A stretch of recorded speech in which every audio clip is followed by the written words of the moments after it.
Okay, welcome back everybody to Ridding the Rot. We're going straight into this. Last time in Ridding the Rot, we had our players trying to put out some fires.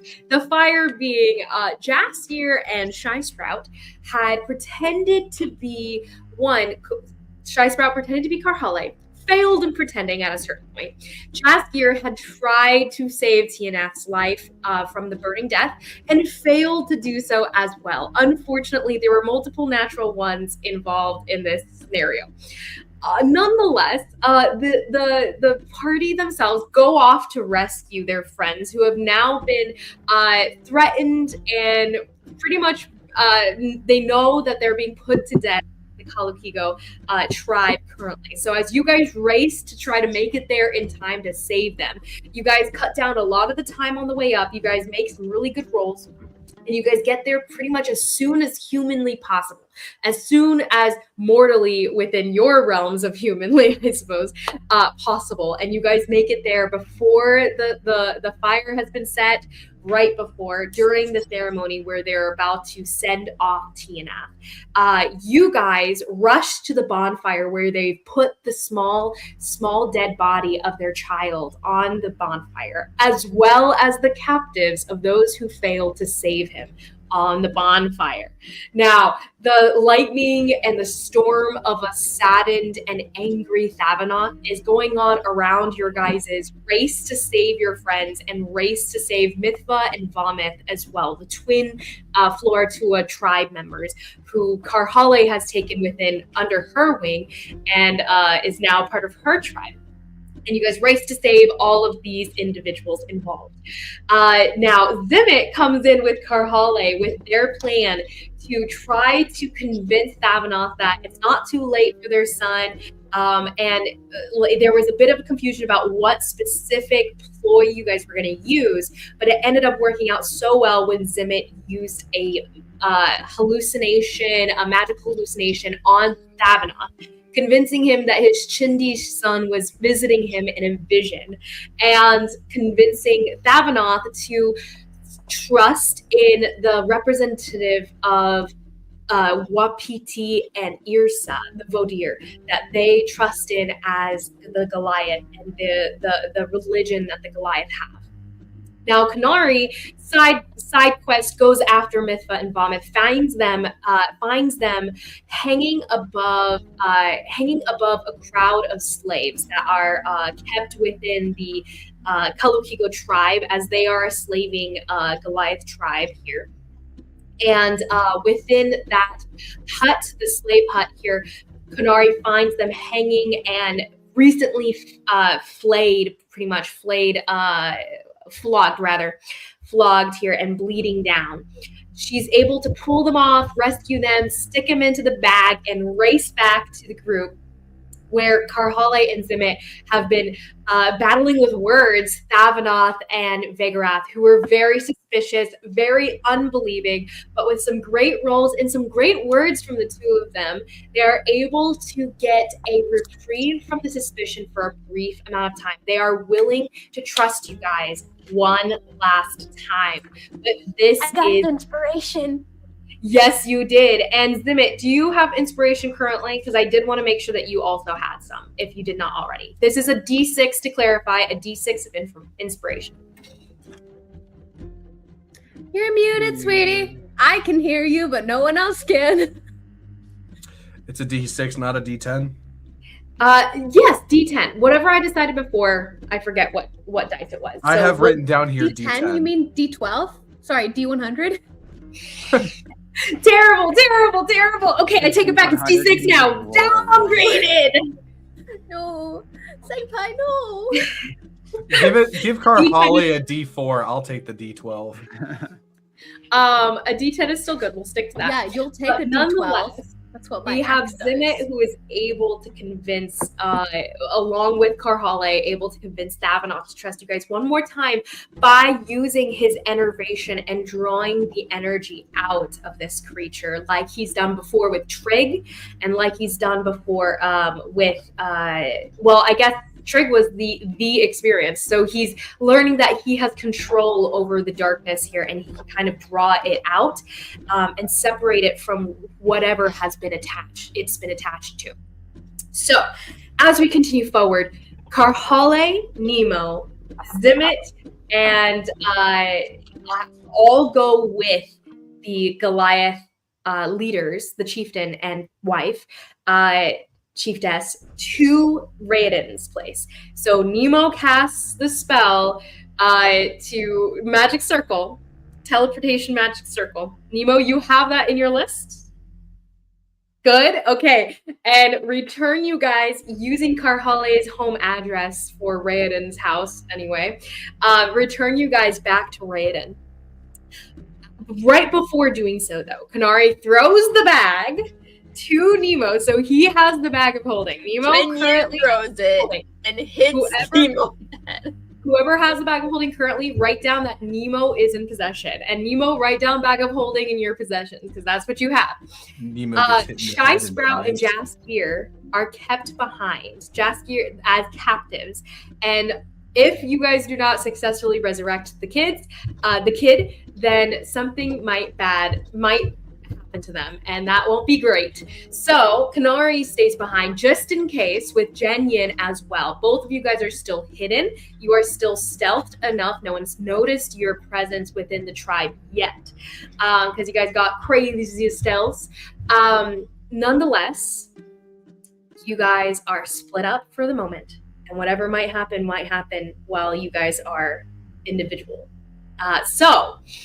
Are split. So starting off, Konari, as you stay behind, what do you do first? I just want to establish your status before whatever happens with Karhale and Zimmit happens. Konari's basically like outside the tribe enough where she can just kind of be tucked away in a rock outcropping or some trees, something where she's not like, she doesn't want to be super at risk of being discovered, but close enough that it's like if she realizes they're dragging them back out to kill them, she can be there to try. You know what I mean? Like she doesn't want to be like, she's close enough where she can hear what's going on. Hopefully, that's kind of her goal. And it's gonna chill. They're just chilling until. Okay, so just chilling in the background, keeping hidden. Go ahead and give me a D20 stealth check. And I'm going to have Jen also roll a stealth check right now with you to establish your guys' status in stealth. Okay. So ZY, Konari, and your stealth is what? 18. 18, amazing. His is going to be 15, which is not as high. Not as, but not too bad. You said 18? That's not as great for you. Okay. It's not. I mean, standing. But we are tucked away somewhere. It's not like we're making a whole bunch of commotion or anything. We're just chilling. We're hiding. Okay. So to establish the status, are you close enough that you can actually experience what's going on within the village? Because the closer you are, the more you'll actually see before it's happening. As you watch not Jen. You and Jen watch as Jaskier and Shy Sprout are carried away towards the slaver hut that you just rescued Mithva and Vomith from.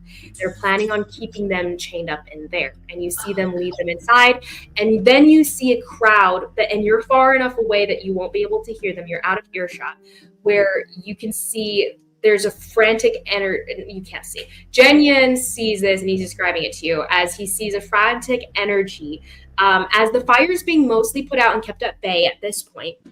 The storm itself is clearing up, and the rain has put out a lot of the fire as it's been spreading around, and the Goliath themselves have put it out. Aside from that tensity, you also see they also hear people talking about the rescue of Mithva and Vomith, the kidnapping of a couple of the slaves. So that is going around, and that means everyone's kind of on guard. So it's being realized that Karhale and them had been working a little bit under the cover of the situation to do something against the tribe's preferences, I guess. And so they are aware of a bit of a second level betrayal there.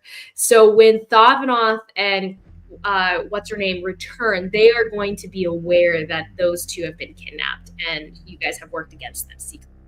Nonetheless, it is not the what they know now. So that information is seemingly not going to be communicated yet, unless they have a magical way of communicating, which you wouldn't know about.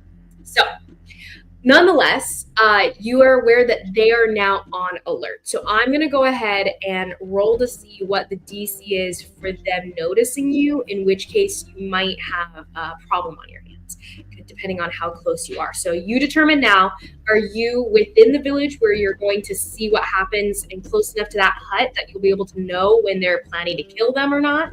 Or are you going to be farther away outside of the village in the woods where you're not going to be able to know what's going on as well, but you'll be close at hand in case someone like Karhale can contact you and tell you, oh no, things are going down, and you can run it. So theoretically, she knows how long resurrection ritual takes. It's like an hour at the very least, right? Yeah, pretty much. It's So going to be a longer situation, yeah. Yeah, so I think she'd wait a bit further out at first and hopefully give it some time to calm down. And then as it gets closer to like when the ritual might be taking effect, she'll start creeping in again. Hopefully it'll have calmed down by then. And if anything goes bad, that's when it'll go bad. So, so right now she's further out. Sure. Further out. That means they will go on their natural passive. I'll go ahead and say you're staying out of the way enough that it'll be at disadvantage because I'm going to roll for them because now they are alert to the fact that there is some other players aside from who went through the portal because they know that no one rejoined them, like appearing out of nowhere, So they're going to be rolling with disadvantage. Appeared out of nowhere and rejoined them.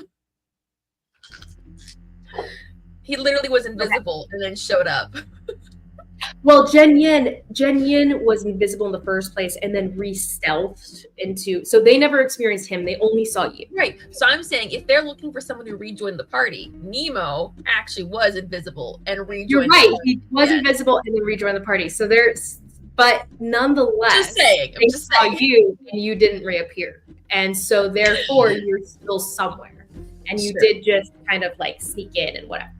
So the concern is you, a bald lady flying through the sky who's gone currently, but never went with the chieftains and all of them.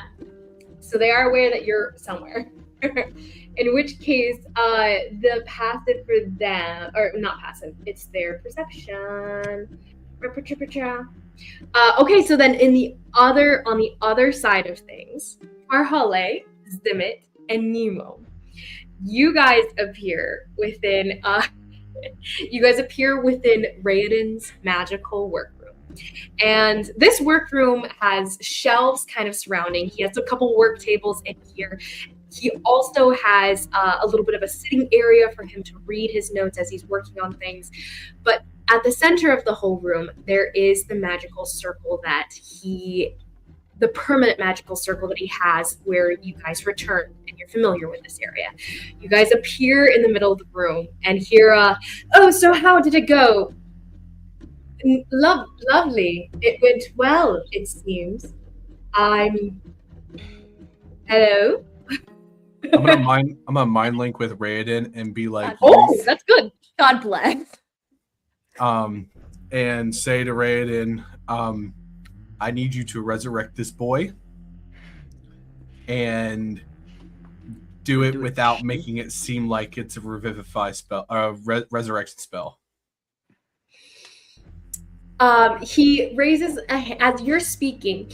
He immediately continues talking, and he's listening to you through his mind as you're saying this. He is expressing, I'll fetch someone for refreshments. Welcome to my home.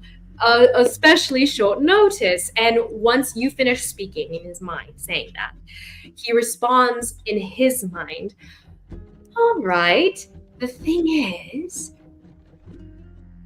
it's a little bit different than it was before. Let Karhale know you guys need to speak with me. I guess I can speak to you, but You will need to discuss this. And as he's saying so, he rushes over, taps a magical rune, and seems to be calling servants for refreshments. Thavanoth and Vegorath seem to be ignoring him and just holding the child and staring at Karhale as this is happening. And Raoden goes, but of course I know exactly what you're here for. So, wait, and I will retrieve the ritual supplies. And he steps away from the room. I will need a large set of arms for all the heavy ritual supplies involved in the ritual we are conducting. Nemo's me- totally got this. Would me and Karhale be able to help you out? I think he just needs me. But thank you, Zimmit. Could you possibly attend to the chieftain and the lady? As Raoden is trying to draw you out, Karhale, and you can see the locked eyes and what he's meaning. Instead, you see Thavanoth reach out a hand and it grasps your shoulder tight. And it digs in, and you feel your shoulder bruising as this larger individual than you, almost taller than your dad, truly, this guy bears down on you, and he goes, you go nowhere. And Vegorath goes, you do not leave our sight till our son breathes. And both of them are still staring you down. There's little to no trust here. Raoden goes, all right, I suppose I can do with the dinky arms of the magical one. He motions at either Nemo or Zimmit. He goes, one of you will do. And he turns to the room, and he's making eyes at Zimmit since he knows Zimmit can communicate telepathically and can plausibly share the information further. As he walks out of the room, he turns to you immediately. Once you guys are outside of the room, the door closes. There's a bit of a haze of purple energy. His hand flicks out towards it, and he goes, they cannot hear us from the inside. All right. Thing is, the resurrection that I conducted on that individual before, the soul itself was captured by a soul catcher of my own making. It's a way of ensuring that the soul does not go to the afterlife and therefore be locked behind the doors of the gods. If you are to retrieve a soul that's already been locked behind the gates of Velora, you need a cleric to draw them out. Gosh, I do so unless I have a soul to give in exchange. I believe you all experienced that before. So you need a soul for a soul type deal? Move for a soul. Unless you have a cleric that can convince the gods to give them passage. Gosh. Otherwise, our ways, the arcane way of resurrection, is to sneakily exchange one for one. So, therefore, I cannot conduct what you wish unless I have a soul to do away with in this moment. In which case, I do not. And I'd prefer not to get rid of my reliquary as of yet. I mean, I didn't really want to have to do this, but I feel like we've come to dire Straits? Yeah. And he hands him his necklace. Okay, that'll work. He grasps it and he goes, have you explained this necklace to him yet? No, I just learned about it. Isn't it his dad's, though? Oh, wait. No. Something to the effect of what you've been learning about, at least. I don't know if you connected it directly to the necklace, but you did mention it to Ty, who was in Raoden's presence. So he's aware that you were dreaming about something related to Corey. Because you had mentioned Kira. Because Ty had offered to reweave her for you if she could find some place to reweave her in, theoretically. Raoden's eyes blink and they brightly burn. The purple color of his irises almost takes over his face. The energy burns. And as he's looking at the necklace, it seems like he sees more than what is just before him. And his eyes just kind of take it in. They seem to be reading something in the air or just darting back and forth over it, ingesting information. He looks back up at you and he goes, "This'll work. Are you sure?" I mean, since I found out that it was Corey's soul, I never felt right with using it since. So, All right. yeah, let's put the Corey's soul to rest. All right then. He goes, "Can't relate." He turns around and looks into the room. He goes, brings it inside again after waving a hand, and your arms seem multiple objects fall into your arms. You are holding now a vase full of flowers, a bowl of pennies, a bowl of gold. You also have a bowl of silver, all stacked on each other haphazardly, that just appear in your arms as the door is opening. So as you are trying to hold on to all these items, roll me athletics as you're just trying to balance everything, trying to contain a ton of random objects that have been dropped into your arms. That's a 14. 14, great. Yeah. You somehow manage to balance all of them as he just kind of throws them at you all of a sudden. He bursts back into the room. Karhale, you have been in just the intense quiet of just boiling rage between the two of them. And then Nemo, what are you up to as just the quiet of these Goliath are just staring Karhale down? I'm a mind link with... out my Raoden's handy dandy chalk set, and I'll start drawing some ritual ruin thingies on the ground. Okay. Are you trying to help Can you start speak a little louder? Oh, am I quiet? Yeah. Also, Konari, just as a reminder, because the DM didn't say it, Konari did say right before you walked the portal, you need to get the twins out of there before they suffocate. She did say that. So, She did say that. That was Like something 5 minutes before they start suffocating. She said In that game, okay. in game, like 30 Okay. seconds ago. Yeah, I'll not do- long. I'll So do mouth to mouth to the bag and just What? just move a different That's room. not going to do it. Just- You have they to don't step care about outside. you. They have to step outside to breathe. Mhm. He Go to just the wants room. a chance So to make you're- out with Bame. That's what it is. Raiden's That's got right. 1,000 rooms. Go I'll think find of one the and Shy's room. put their Okay, so you step out of the room. They don't actually seem to notice you walk away, Nemo.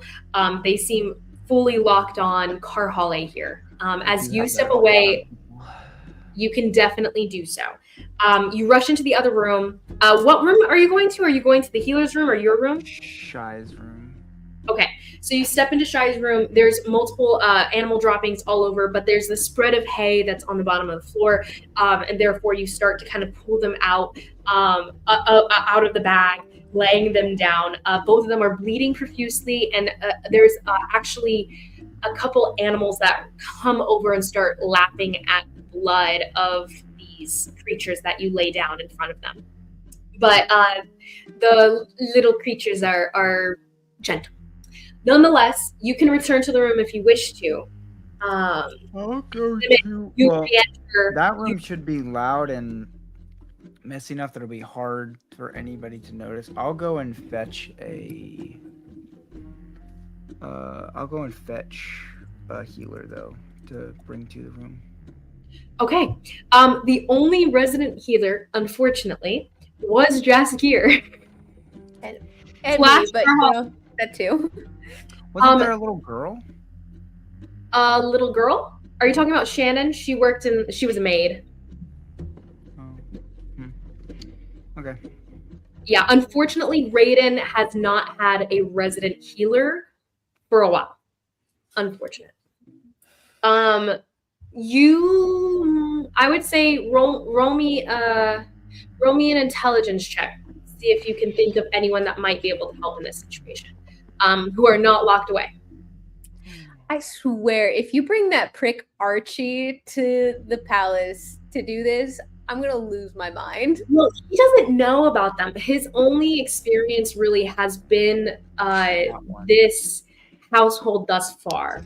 So, since the campaign started. What'd you say? Not one. Nat one. No idea. You don't remember anyone in this house. You know no names. You don't even of remember Carhale's a healer. Exactly. Zero memory. Yeah, you kind of like look around and you get this flash of like magical essences that are around this building, but zero information about the society of this household. So unfortunately, you know that they are unstable currently and they are on the brink of death, but you have zero idea of who could help stabilize them in this situation. You are not even sure how close to death they are. Mm-hmm. I mean, I can cure. Do you have healing potions on you? I can cure wounds, but that's all I can do. I can only cure wounds or whatever, but that's not like a big deal. It's not gonna help. That'll us. at least keep her from dying. Yeah. Cure wounds will keep them from dying. Do you go ahead and do that? Yeah, I will.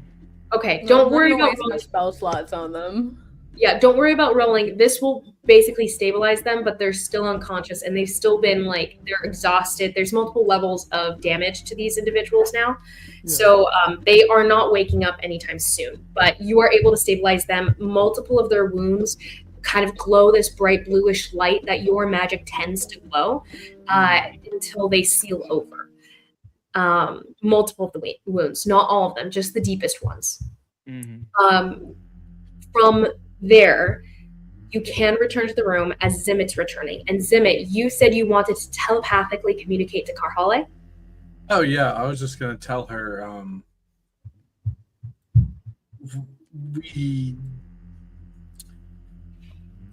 lucky enough I happened to be here because it would not have worked if it wasn't for my necklace. Ooh. I'm sorry, what do you mean? Your necklace? What does that got to do with anything? Raoden in the background, as you guys are thinking, is making a very large, dramatic demonstration of setting up the magical resurrection. So he's making it a whole affair that was not the thing that he's done before. So you realize he's putting on a show. As he's doing so, he's putting things around in a circle. He's telling them to lay down the body within it as he's decorating it with runes that Nemo already started. As he's drawing it out, you guys can continue talking in your minds. He's keeping their attention. Okay. Well, I found out that my necklace has a Kori soul in it. And Raoden told me that in order to do this resurrection, you have to exchange a soul for a soul. No, yes, I recall this now, but I don't really keep tabs on all the magic stuff. That's not really my thing. I forgot because we usually have a cleric to do these, but with the seer and the angel not being around, I don't think it would be very smart. Plus, I already told them that Raoden could do this. But sorry, was this the necklace that, like, reached out all creepy and tried to kill you? Or yank you back into the portal? Huh? Oh, you almost got yanked back into the portal. Was that from this? You're thinking of Konari. Yeah, Konari Oh. almost got yanked. I was getting these mixed up. Yes. JK. Redacted. You're fine. With that, Konari, you did have this separate experience with Kori. That is very true. And yeah, Konari sneezes. I like the anime reference. Well done. But yeah, Zimmit, you realize what she's saying, and you're like, oh no, that was Konari, not me. The magic stuff kind of goes over my head, but this has a soul that we could use to bring Tyeenath back. Yeah, I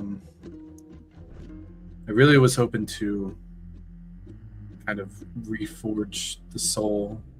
So I was talking with Ty about it, but Well, I mean, we could try to contact one of the clerics we know. there won't be enough time. We need to do this now. That's You will die. okay. That's I a will bit die. dramatic. That's a bit dramatic. I don't think we would die. Why don't we just Raoden have is very Raoden to powerful. Kill everyone in that clan. Things Regardless. seem well set up, and he's laid the There might necklace be a on top war. of the corpse. That's what we're trying to avoid. Is a war. More But schmore, they there's can't enough go for to everyone. war with a tribe that's not even there. So, I mean, it would be fine. Karhale, from the outside looking in, this is a squabble, and you are only looking at it from your perspective. From the outside, everyone's gonna get freaking messed up by this squabble.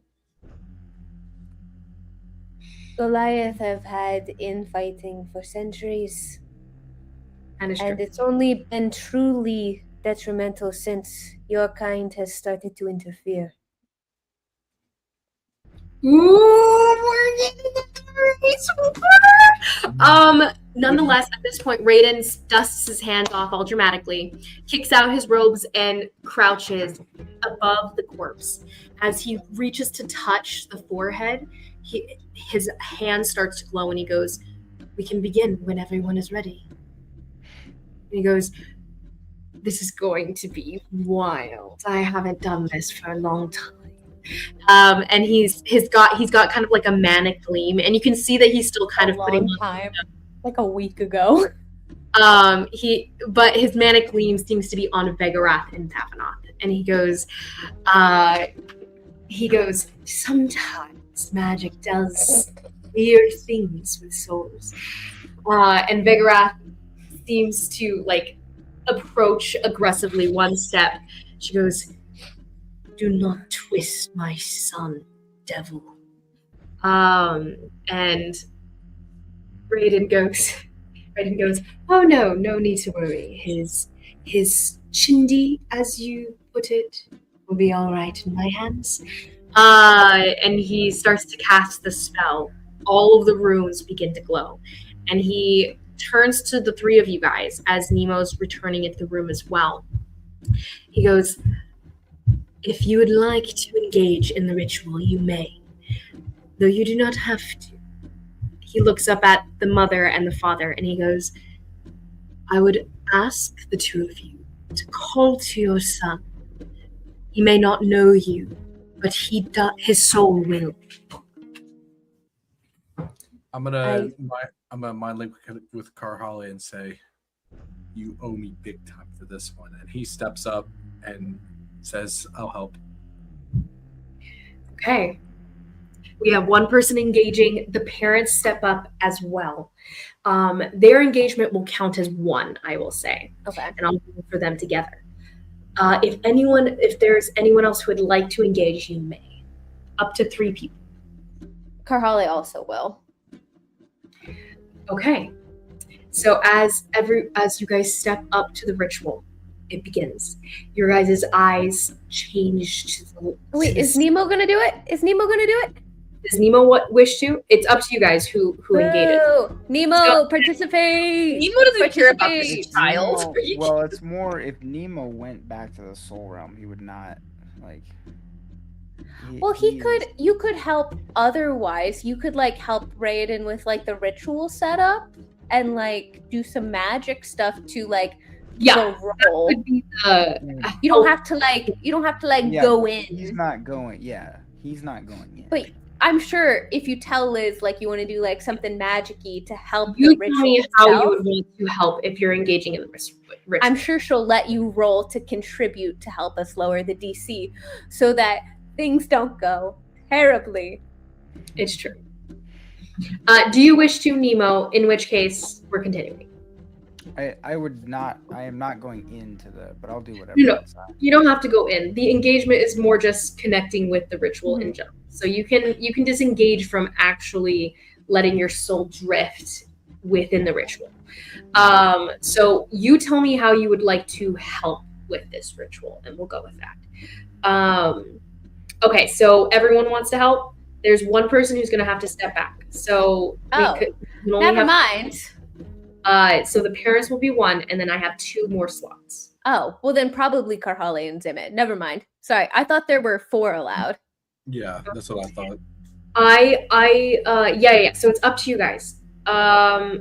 Continuing forward, we'll go ahead and have. Yes. Okay. So then the magic overtakes your guys' minds. You start to drift. Your souls start to drift in that moment as it zooms out from the tapestry, and you guys are connecting further and beyond your immediate experience.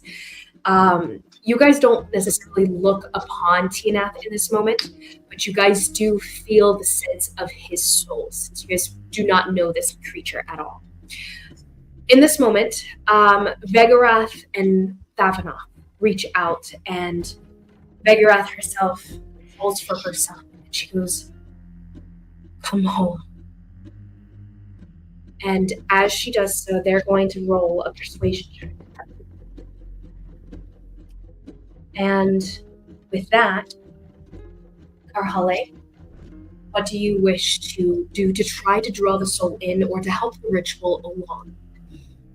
You can feel the magic pulsing throughout the room.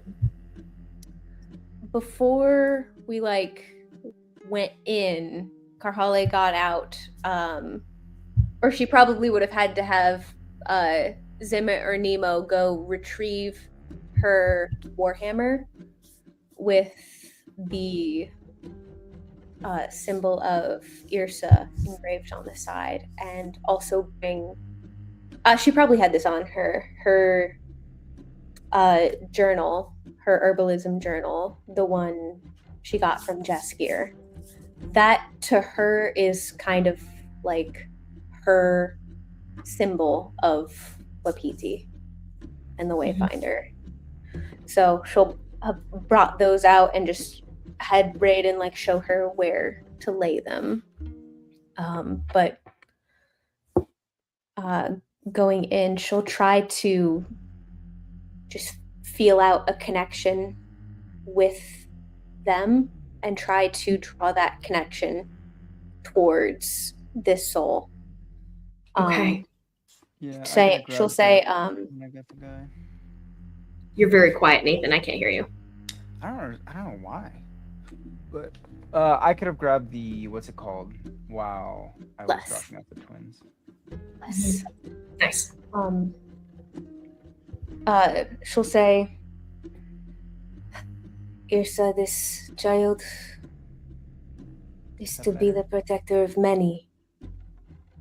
And Wapiti, I know you are capable of guiding this soul on its way back to where it belongs. This should not be the end of this life. It shouldn't be the end of this thread. Let me show a kindness to them that was not shown to my own family. Let me bring it back and reunite them. Even though my family might be broken, I can help repair theirs, and maybe that might help them see the way of yours that is true, and not this warped version that they cling to. I'll go ahead and take, as you're trying to draw this connection in to help the ritual along, give me a wisdom check. Wisdom. It's not a terribly high DC. It's just a wisdom check.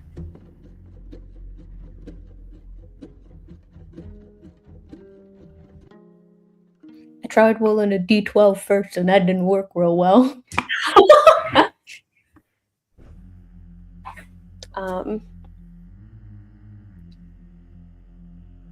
It would be a dirty 20. A dirty 20. Well done. Okay. And Zimmit, what would you like to add to the ritual?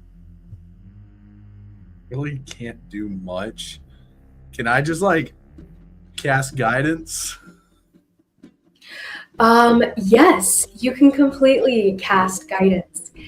As the darkness within you coils for the energy to help twist reality to your benefit, you cast some of your magic to enter into the ritual. And as it adds to the swirl of the pulsing energy around you guys, go ahead and give me a casting modifier roll. So use your charisma and just roll me a d20, adding your charisma score. Me? Yes. Okay. Charisma check for me. You said a D20 plus charisma? Mm-hmm. 14. 14. Okay.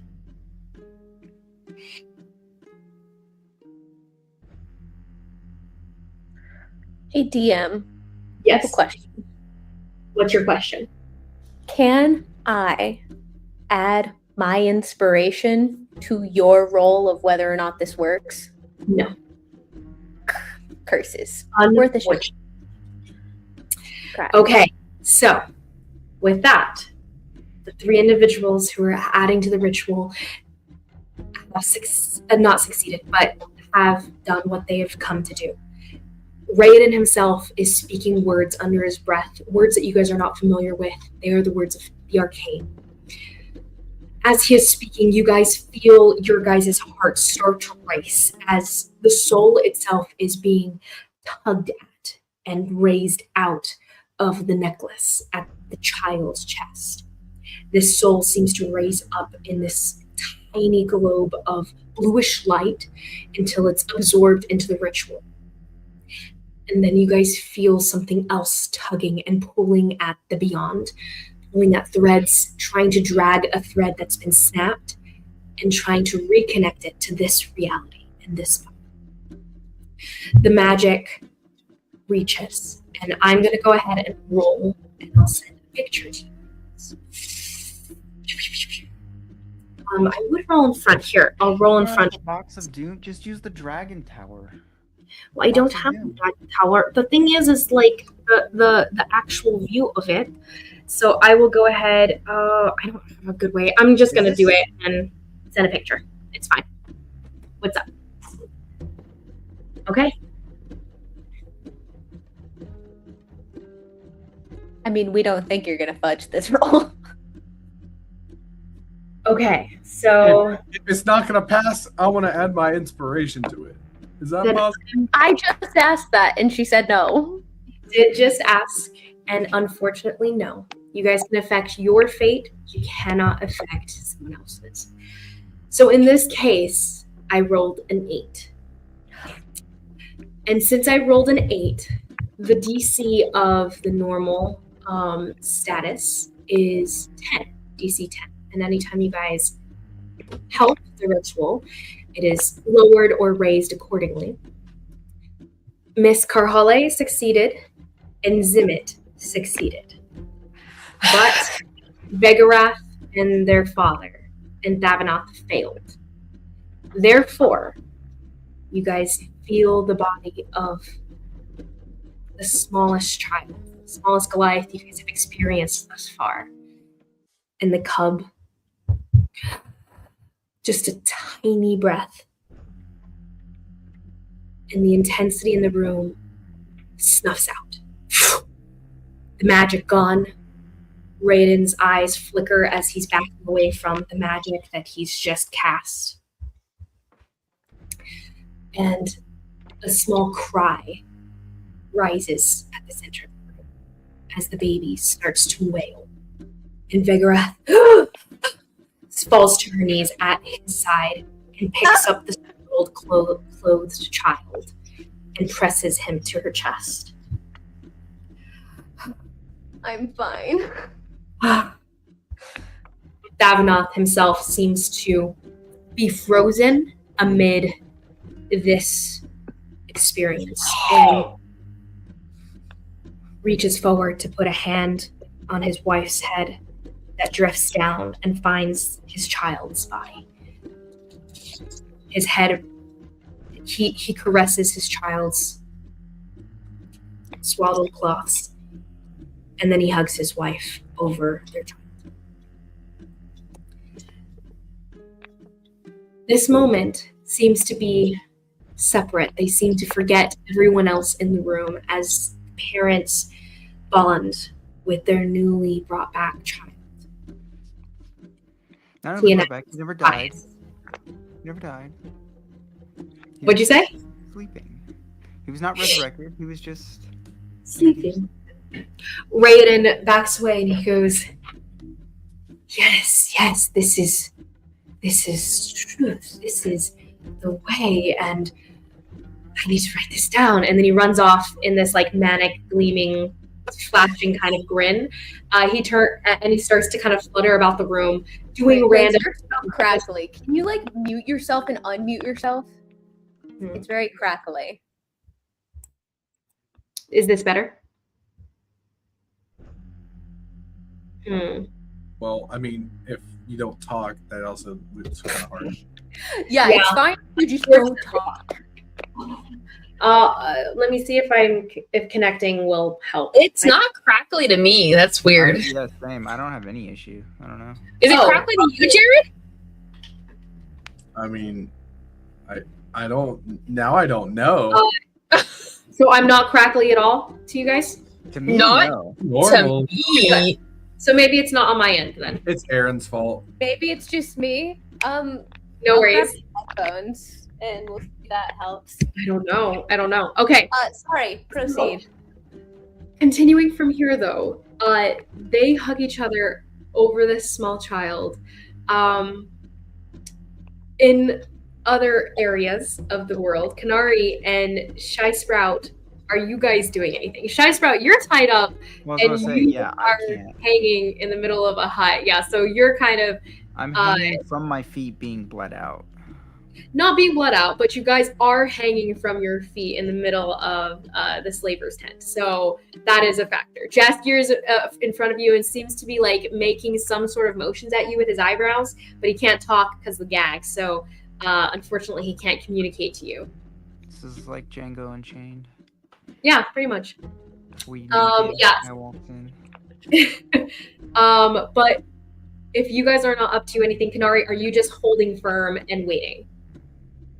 Okay. Pretty much. Yeah. She's just bunkering Then down. that's the other side of things. I'm like trying to whistle at birds to get us information. You can't pucker your lips at all. You've got a gag in your mouth. Oh, we've got a It's gag. like- Okay. Foo foo. Just like Yeah, I'm like trying to get the caterpillars to understand me. that. Actually, I would say some of the bugs do understand you in general, but they're not very helpful. They're not very smart. Yeah.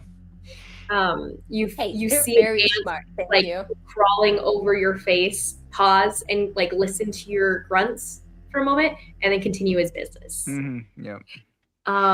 But nonetheless, on the other side of things, Vegarath, Thavanoth stand, and Vegarath, holding her child, looks up at the rest of you guys with like a new sense of calm veneer across her face. She nods and she goes, "You have tested true this time." As she's holding the child, she goes, "You are freed. You are freed from ownership and debt to the Kalukigo. There is truce, but there is not peace." Her husband nods and he goes, "You have proven yourself untrustworthy for the Kalukigo. We have no relationship, but there is no war." And they turn to each other and then turn to the magical one, Nemo, who they consider, "Send us to our tribe." Okay. Can't Raoden do this? Raoden shrugs and goes, "Unfortunately, I can't." And- Okay. Sit tight. Buckle up.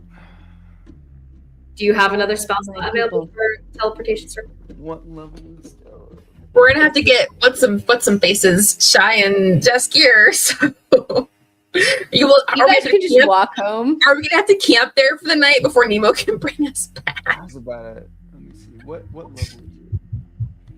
What level? 5.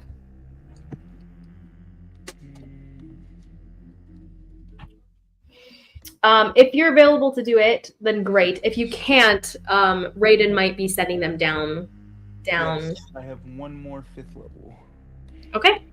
Oh, so you You're can get there, so- but back. Riot, Yeah, Nathan. coming back. I don't know what it is. I have the same setup. I don't know what's going on. It sounds like your mic's not on. Like, I mean, like it sounds like it's just coming through your computer or something. Like, is Oh, your yeah. app? That might be it. Reconnected it and everything. I don't know. Like moving that thing is doing nothing, so it doesn't seem like it's affecting it at all, which is weird. Yeah, my Mhm. USB. Make sure your gain is also turned up on your microphone if it has that switch. You really gotta get them Mine's a gains, real bro. basic one. Okay. So with that in mind, Zimmit, Does the this do necklace that is sitting on the chest of the child falls to the floor. How is it now?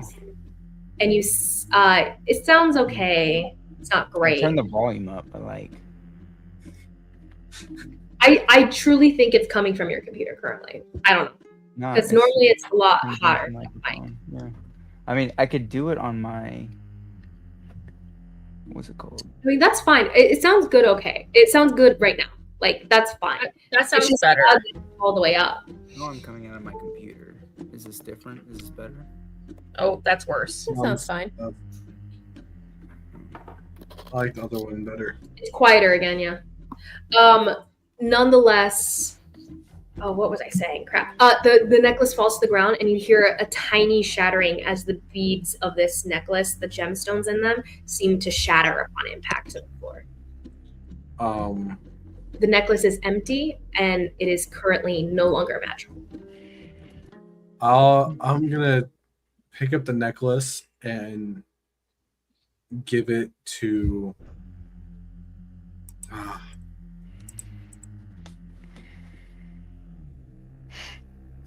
No, I'm gonna hold on to it. Okay. I was gonna say there are 2 people in this room that could probably do something with it. Carl is not one of them.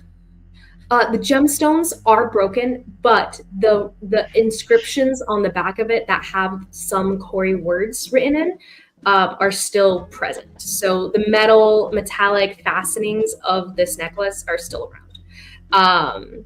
It's just no longer containing the soul containing gem that it had no longer is there. So you can write down your necklace is now just the metal fastenings. But It's okay, still so like then cute and stuff, but just not magic. Sad. yeah, it's still it looks a lot steampunkier now. Just the metal. A little scratchy. It might scratch someone if you hug someone while wearing it. Anyway, so yeah, you guys are successful. While Nemo's like starting to work on casting the spell, Karhale will turn to Begrath and Thavanoth. And what of my people? They nod to you and they go, like my husband said, we are at a truce. But there is no peace. We will not attack your people unless we are shown aggression again. When we return to our people, never show your face to us again. But Thavanoth nods silently along with her words.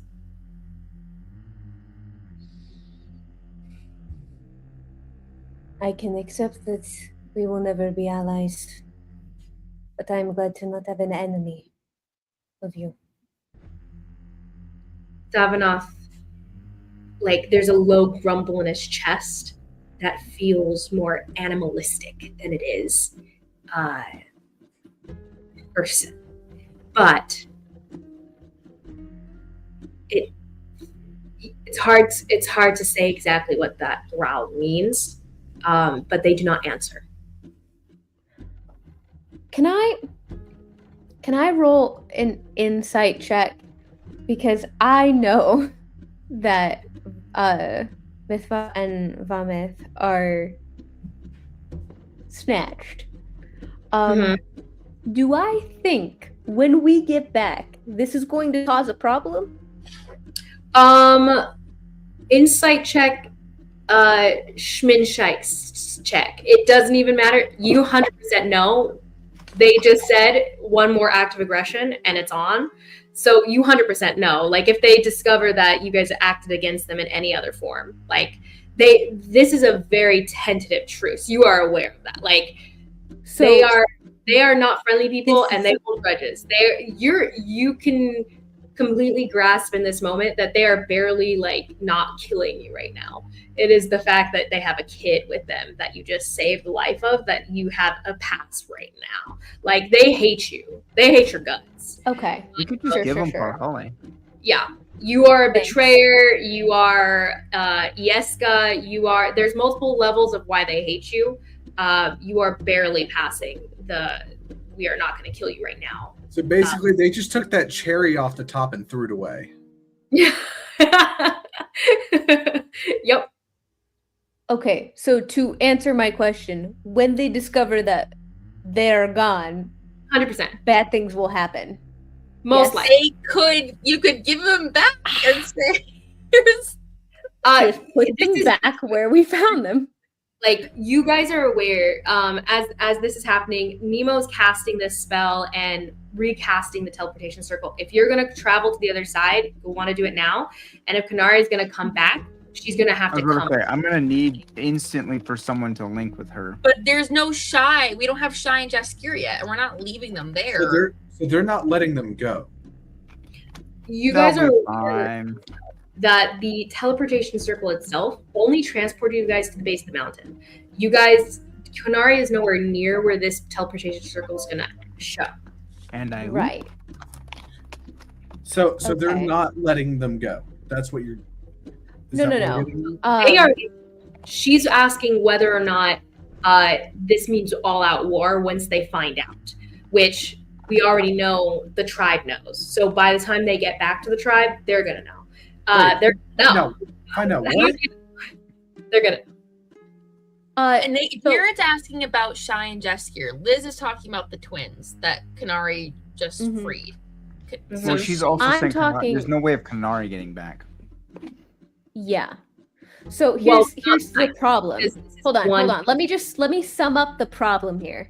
So the problem is we snatched the twins while we were there. In the event that this failed, they weren't going to immediately die. Problem is, now it worked, and they know that the twins are gone. Hear me out. Nemo and Zimmit, polymorph, twins. Polymorph into the twins? That's not how polymorph works. You can choose a type of creature. You can't polymorph into an exact creature. You can use disguise self, sure, or shape change if you have that ability, but you do not have shape change. You'd only have access to disguise self in theory, or an illusory guise of some sort. How would that work? How would that? The tribe already knows that they've escaped. Yeah, and we just and like they're show up assuming and that it was us. Haha, oops, we broke our chains. You guys could plausibly play that, sure, but I don't see how you guys would be able to pretend that necessarily, magically at least. Yeah. Maybe I don't see that holding up. I guess Shy and Jaskier did. What'd you say, Liz? Say that again, Liz. Maybe you could convince them that Konari is a separate entity, but that's a hard sell because Konari was with you guys during most of their experience with Karhali. It's fine. We don't really need Jaskier and Shy there. Honestly. I thought we were trying to Karhali can find another love, and I'll only have one character. It's perfect. We could. So yeah, the problem is that Jaskier, Shy, and Konari and ZY are all still there. So we only have Nemo. How many more level 5 spell slots do you have for today? 1. Well, after this, 1. 0. So technically, exactly. So we only have today a one-way ticket there. Technically, I could upscale it. I could cast at 6. I have a 6 left. Oh, okay. So So we could But- hypothetically get back. Technically, could. By the time that you get to where Shy and Jaskier are, they're going to learn that the twins Yeah. aren't there. That's the big Yeah. problem right now is So Could Nemo sneak them back in the thing and I don't know what we would do with that. Like, I if mean, you- we could invisibility, but like at that point, we're just making the problem worse because we still have to get Jaskier Shy. what about you guys just sending a message to Konari, and then she can worry about that right now. Try to get them away, her and ZY. try to get Shy and Jaskier. Let's just open the portal to the spot where Konari's Okay, dad I actually do see Konari's a dad. I do see a possibility here. So Konari could probably, or actually, you guys, Shy, Jaskier, and Konari and ZY could probably outrun these guys because the Vegarath and Thavanoth are not going to be running back home, right? They've got a baby. Only one of them could, in theory. Exactly. Un bebé. So they're not going to be running back home in theory. So if we get a message to Konari, she can get, hypothetically, hopefully, get Shy and Jaskier out, run out to meet us, and then we can teleport out. Hey, that's a great plan. That's a lot of hypotheticals. I will say a note. You guys started at the base mountain. That's where the teleportation circle you guys have access to takes you. That was a half day's travel that you guys cut down to a couple hours by flying and all the crap you guys can do. You guys were able to race up there. That's a half day's travel. Like, you guys pretty much have a half day's timeline for Konari to get stuff out. So if you guys want to cast it now, let them go and start, and your assumption that they're not going to be running and pounding their way back home might stand. We meet them. Yeah, we can meet them and then teleport out. But the problem being, that would still be seen as an act of aggression, which would mean war. I think you are past that avoidance because the whole tribe knows. Like, no one's mind. Know. They're gonna know. Like, that is unfortunately unavoidable at this point, I'd say. Unless you can convince them of a separate action that Konari is making, which wouldn't be very believable because you have been trying to save Mithva and Vomit, obviously.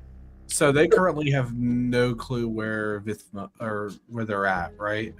Yeah, the tribe has no idea where Konari went. They just know that Konari appeared in front of them, separating from Karhale. Like, you guys showed up together, separated. Karhale and Zimmit, doing the stuff with the Cheiftans and them and disappearing.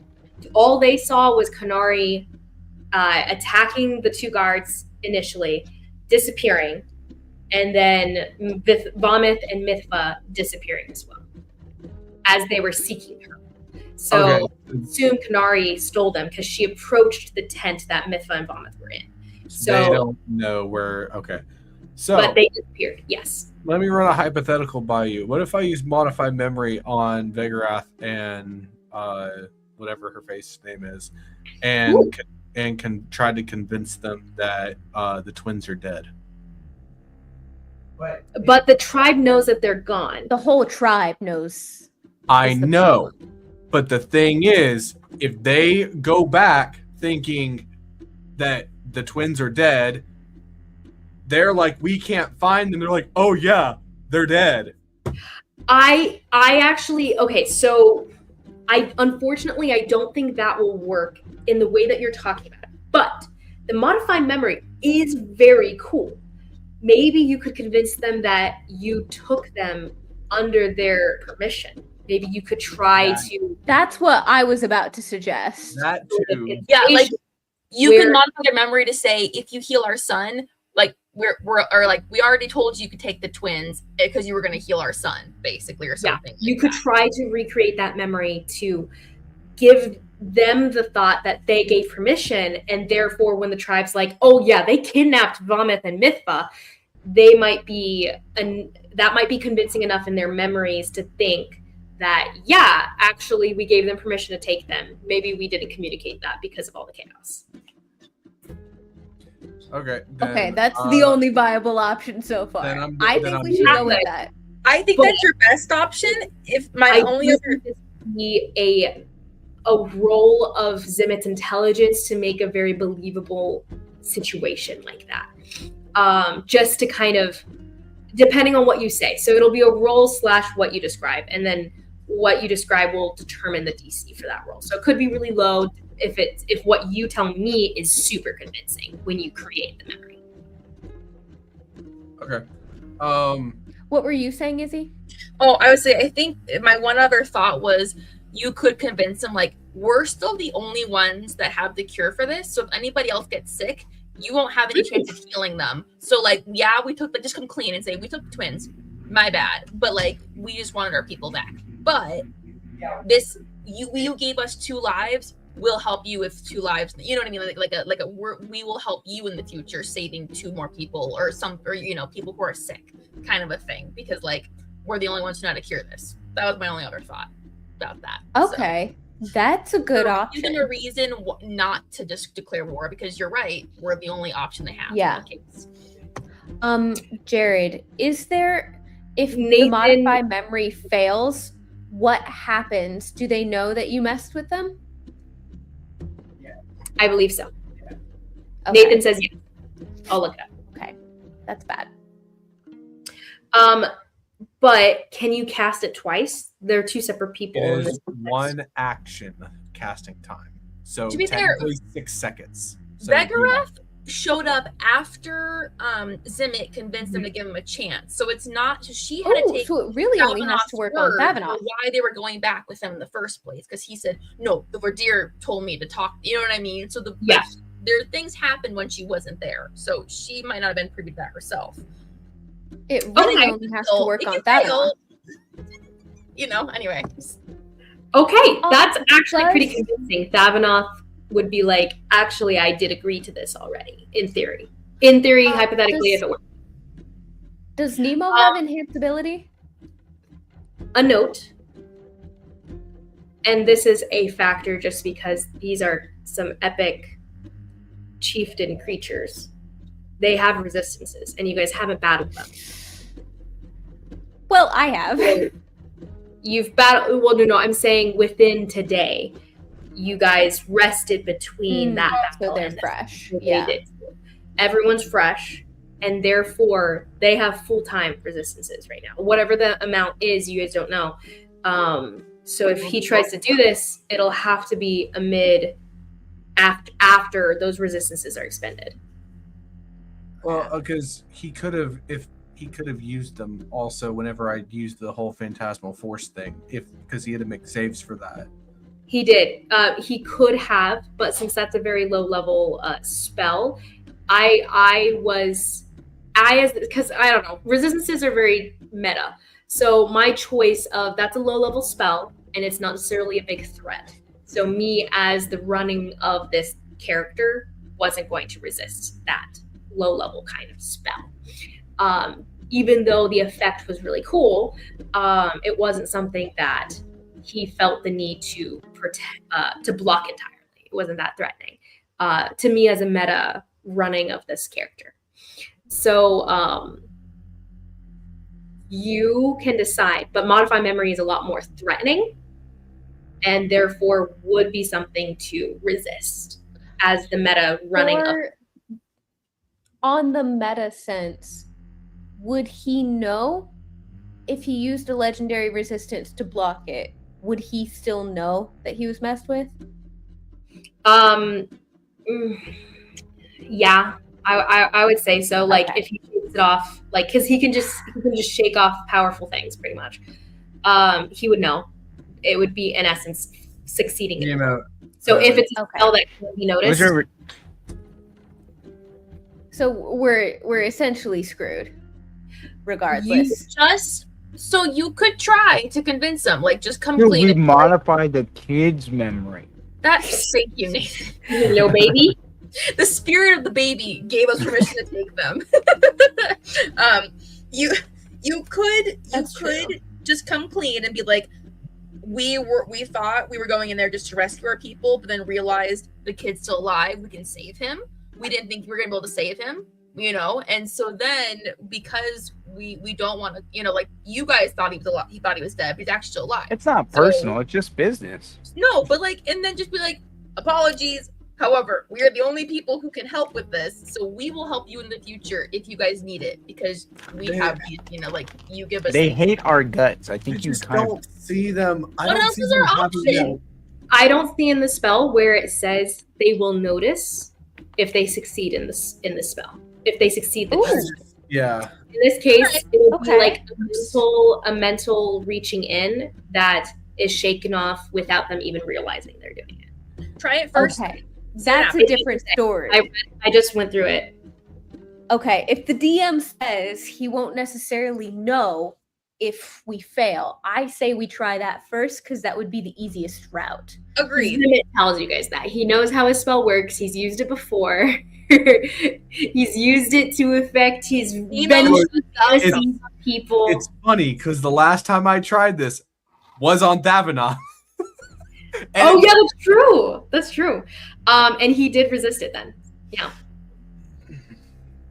Yeah, I Nonetheless. say this is the best shot to try first, and if it works, great. If it doesn't work, we can throw a Hail Mary and try to convince him to not see this as an act of aggression and to just see it as Karhale trying to protect her people. Mhm. Okay. Um, I say Zimmit tries it. whatever you wish to do in this moment, by the way. At this point, Nemo has finished drawing out the spell itself. As you guys have been, I would say, Karhale and Zimmit discussing this in your guys' minds. You guys have come to a conclusion yourselves, and you guys can decide how you guys act. Nemo is out of the loop unless Zimmit's connecting to him in this. I would hope he'd be. Yeah, I'd let you go. Zimmit's party line. So Zimmit doesn't have a party line, so nice. Oh, he doesn't? has a and give you a simple quick one. update. It's a simple- Nonetheless, Nemo, do Like you that cast it movie. now? What do you guys decide? I'm casting modified memory now. Okay, so you're gonna do it right now. Are you gonna loop Nemo in? He did. They said that. Oh, We okay. did. Yes, very good. Very good. Okay, so Nemo's looped in. Nemo's pausing on the floor. Zimmit, you cast this. It does have verbal and somatic content. So Yeah, I would ask it- you to sleight of hand check to see if you can Or make this hear me out. casting as you can make Is it. Pass Without a Trace still on right now somehow? You have to speak. Wait, why are we doing it now? You have to speak to the person. You have You- to speak to the person. That's true. Yeah, I'm like 90% positive you have to talk to them. yeah, that's fine. If I you're have an talking idea. to them, for that yeah. already. His wife is right there, though. I have an Oh. idea for that already. Oh, okay. You do you, boo. I trust you. The charmed target is incapacitated and unaware of its surroundings, though it can still hear you. If it takes any damage or is targeted by another spell, this spell ends and none of the target's memories are modified. While this charm lasts, you can affect the target's memory of an event that it experienced within 24 hours, no more than 10 minutes, and you can permanently eliminate a memory, blah, blah, blah, blah, blah. Okay, so you do speak to the target to describe how its memories are affected, and it must be able to understand your language for it to take effect. Okay, Thavanoth, so remember how we talked about you let us take Vomith and Mythbud? Don't forget about that. Due to Zimmit's abilities, can he do it mentally? Ooh. I would say, yeah, sure. Since you can talk to someone telepathically, that's a language you have. Sure, that could track. I like that. ladies. I like that, no, Konari. Okay, but Guys, I have a Jack Daniels, and now I'm like, notice that you're casting something. Somatic is movement. Like that's some real movement. That's you like waving your arms around in the air. So I was thinking we just let the wife and son go first, and then it's sleight of hand. It's not stealth. So pass without a trace does not affect. All I want to do is I already have my thought. I'm gonna walk up. I'll be like, Thavanoth, and I'm gonna go. This is my somatic. I'm reaching out for like, that thing. Okay. Okay. Still the sleight of hand check though. The DC will not be terribly high, but this is a check to see whether you can make because the movements are called for. I will not just random. Like there's movements that the spell calls for. So you're going to try to make those movements match up with you shaking hands with him, something that you wouldn't quite realize is magical. Could I assist him here and try and shove his wife and son along? Like, go. Did you cast the spell? It's only open for a few seconds. It might not be the best time to do that. You can't do his It's open for a minute. Well, I rolled a 22 on Never my mind. sleight of You're hand, right. so It's up to a minute that he's speaking to him. Yes. No. So you are correct. You could cast it now and then send them through, and Zimmit can continue activating. That's fine. Just he's got it handled. Okay. So before this is cast, though, Zimmit, you're already aware he can resist. You guys need to get rid of his resistances first, unless you can cast this multiple times. I can cast this. Hold on, 1, 2. How many times can you cast this, Nathan Boo? can just fireball them, and then they can resist. 3. I can cast it 3 times. Oh, 3 times? he has 3. Okay, well, let's hope he has only 3 resistances or less. Wait, Sorry. but Oh, sorry. That's yeah. No, has that's 3 resistances. usually legendary resistances you have 1 or 3. He probably has. He 3. probably has 3. So what do you want me to do here? Oh no! You guys have something separate that you guys can cast. That's something unnoticeable that he would resist naturally, subconsciously. Freaking Nemo needs to do his job as the utility caster. Something you can cast that would force him to. I resist can't do anything. Zimmit can cast another. I have 2 spells that I can use. Then I have to use my. Wait. Do you have? I can soul slice him. Do you have? Well, that's an aggressive move. Zimmit, do you have any higher level spell slots that are above All I that? have He's a is warlock. I'm a He warlock. can't- All I have is level 5. That's not how warlocks work. I mean, unless you want me to do Circle of Death on him. That's always an option. Nemo, do you have any spells that would be vaguely threatening that if they fail, he wouldn't know? Not really. Pretty much Do everyone you have knows when I'm modified casting memory? a spell. Oh! So this was Okay, I could I transform. think you guys forgot. Okay. Raoden is still in the room, fluttering around. So I if could- you wish, you can okay. ask him, and we'll see I if can he- transform into my radiant soul, which I could play along as part of my whatever. What's it called?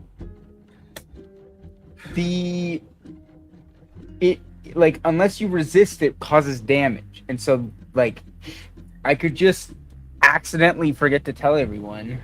We don't want to cause a war, though. But it's like, it's- fire. It was always burning. Or ask Well- Raoden. Isn't it? Ask Raoden if he's He's a got Raoden, anything yeah. that can fit the Yeah, criteria. ask Raoden.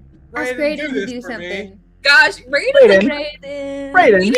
party Attack. sugar daddy. You ask Okay. Raoden. Roll a persuasion check. As you speak into his Raoden, mind, thanks. and he's You currently can do this. balancing multiple things on his head and trying to Persuasion? keep up the madman facade. That's a 22. He's balancing all the pieces on his head currently, and something kind of shifts and falls off as he hears your voice in his mind, as he loses attention. What was the number? 22. 22. Okay, he goes, all right. I was planning on using this for something else today, but okay. He goes, you're in luck. I actually have this ready. He leans over, and his hands kind of there's a gleam in his eyes actually, but he can actually silently cast things. So he silently casts this, and you don't even see it happen. There's a twinkle in his eyes though, and he winks and he goes, "Done." I tried to tell him to shove his wife over and run to the hills, but it didn't seem to take. I assume that's what you wished?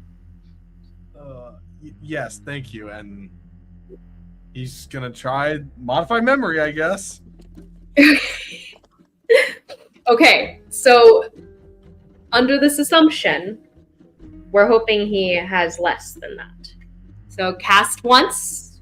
Casting once.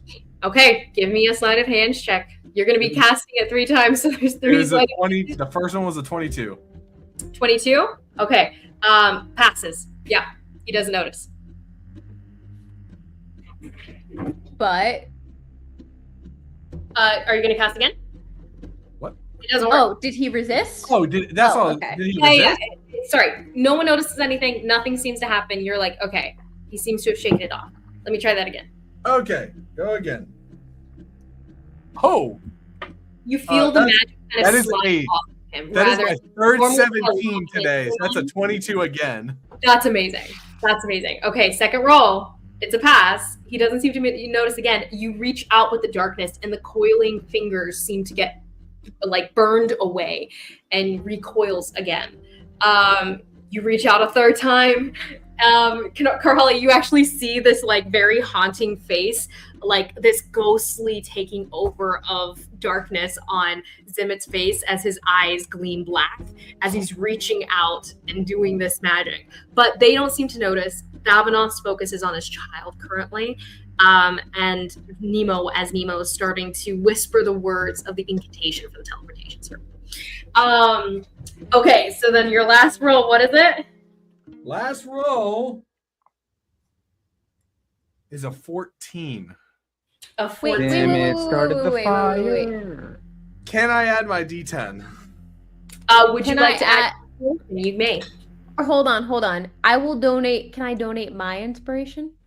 No, you guys can affect your own fate, but you won't be able to affect someone else's. Okay. Unfortunate. That's okay. But It's a what dirty 20 but- now. Such an unfun DM. But. Hear me out, Liz. Mm-hmm. Oh, it's so convincing. Don't listen to her. Don't give her what she wants. Here comes the smolder.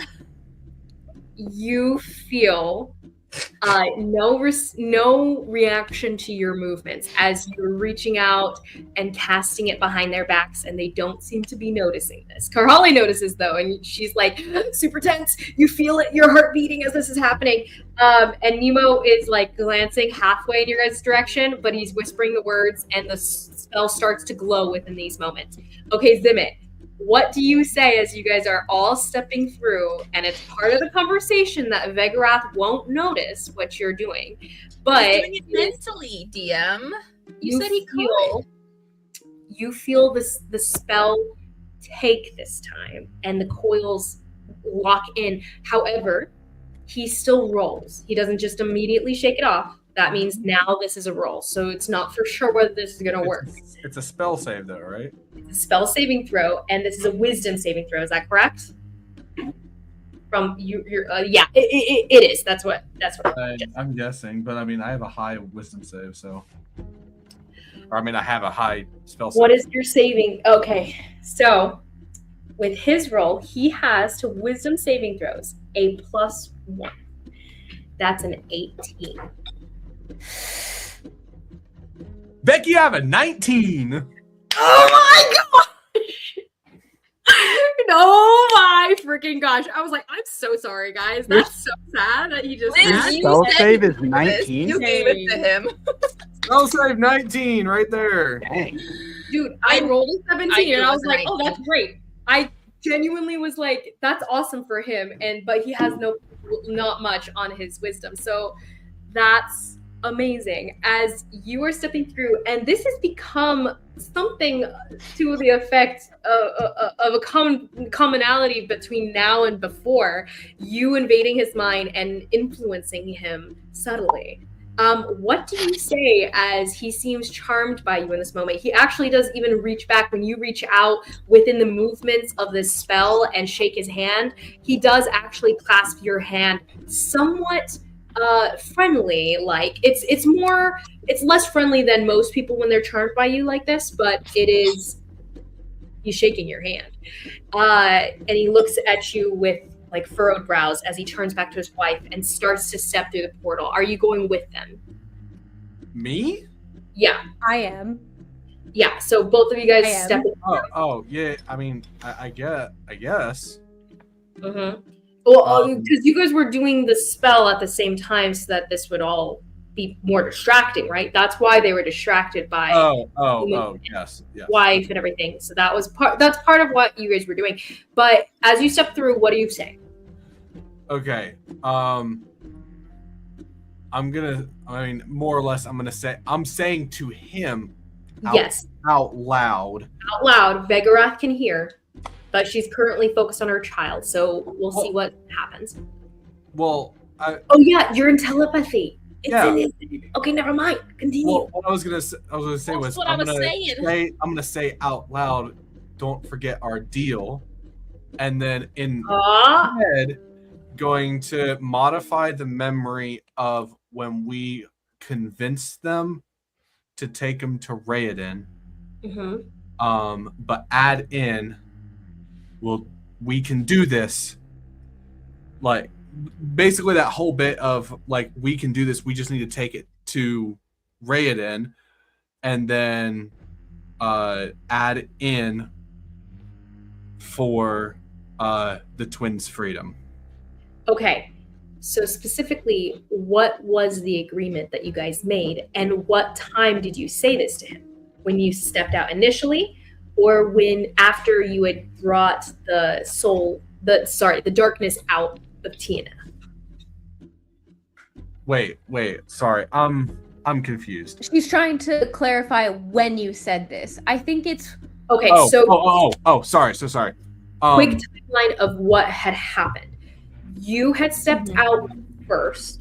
You were hidden, cast the spell, the vision happened, then you stepped out and you said, yo, the YPT follower is here. Listen to her. Believe us. We are going to save your son. Okay. And then Holly stepped out, and then you guys both talked a bit to Thavanoth first.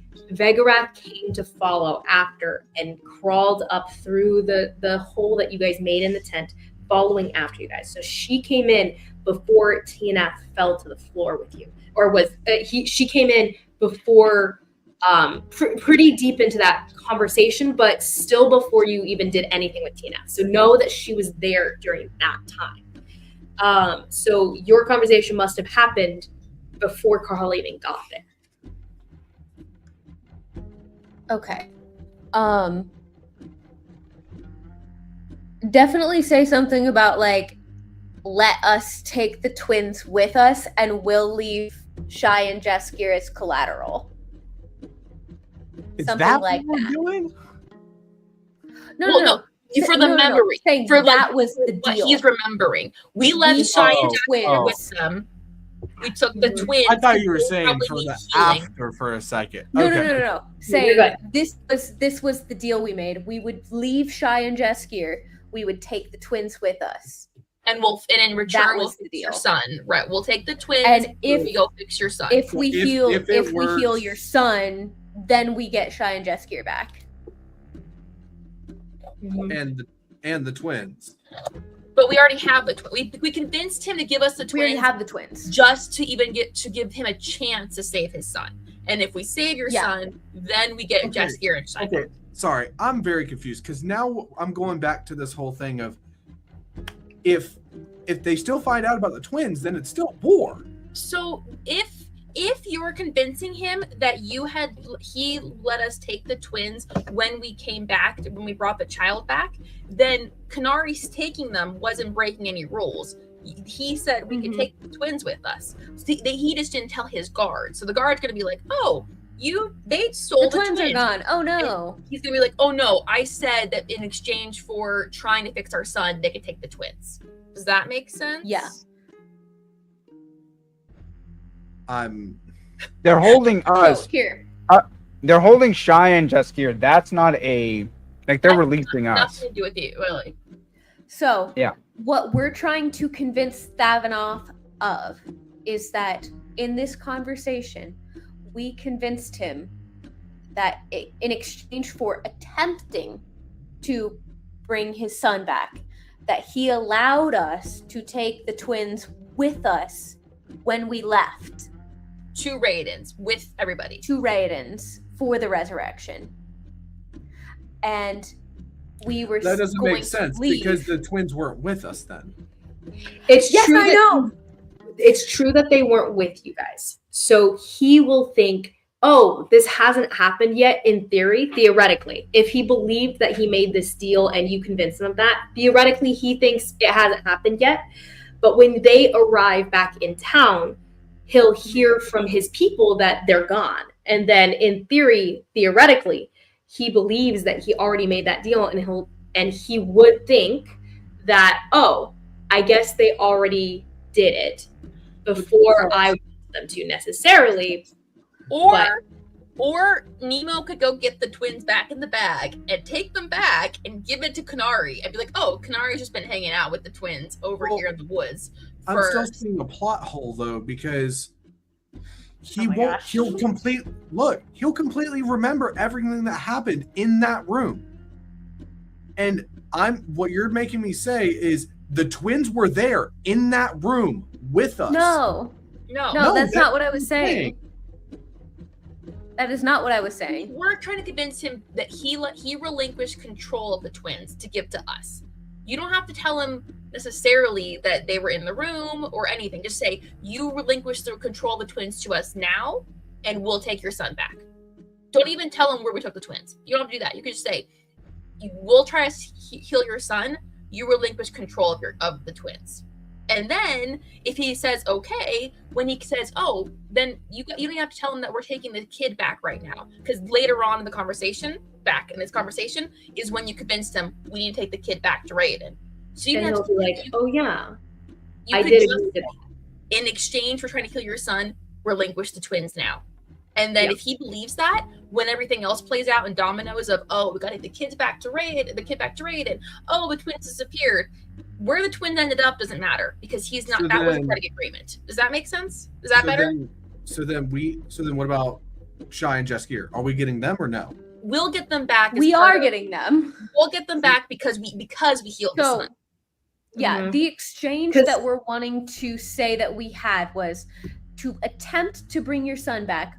You relinquish control of the twins to us. And in exchange for your son being brought back, we exchange Shy and Jaskier. But the thing is that you don't have to modify that part because that was already the deal. Yeah, that was already done. Back, you get the captives. I don't. You're just adding to the deal by saying, along with the captives, we also already get Mithva and Vomit. As long as the twins are taken care of, you don't have to worry about Shy and Jaskier. Exactly. Things will only be bad for them if the twins are not there. The initial deal was if we bring your son back, you release all 4 of them.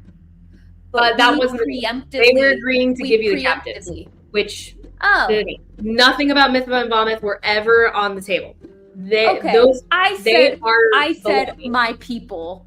I said my people, and I thought that encompassed them. So that's for them, me for not clarifying. They own those 2. They are not people. They are their slaves. You do not own them. They are runaways. Zero connection there. No, you're good. You're good.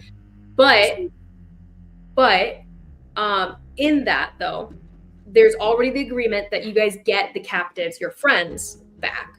The initial, obviously, your friends back. So that's already on the table. You don't have to worry about messing with that at all.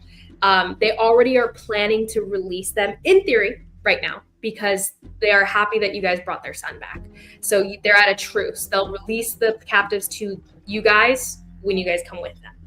But there is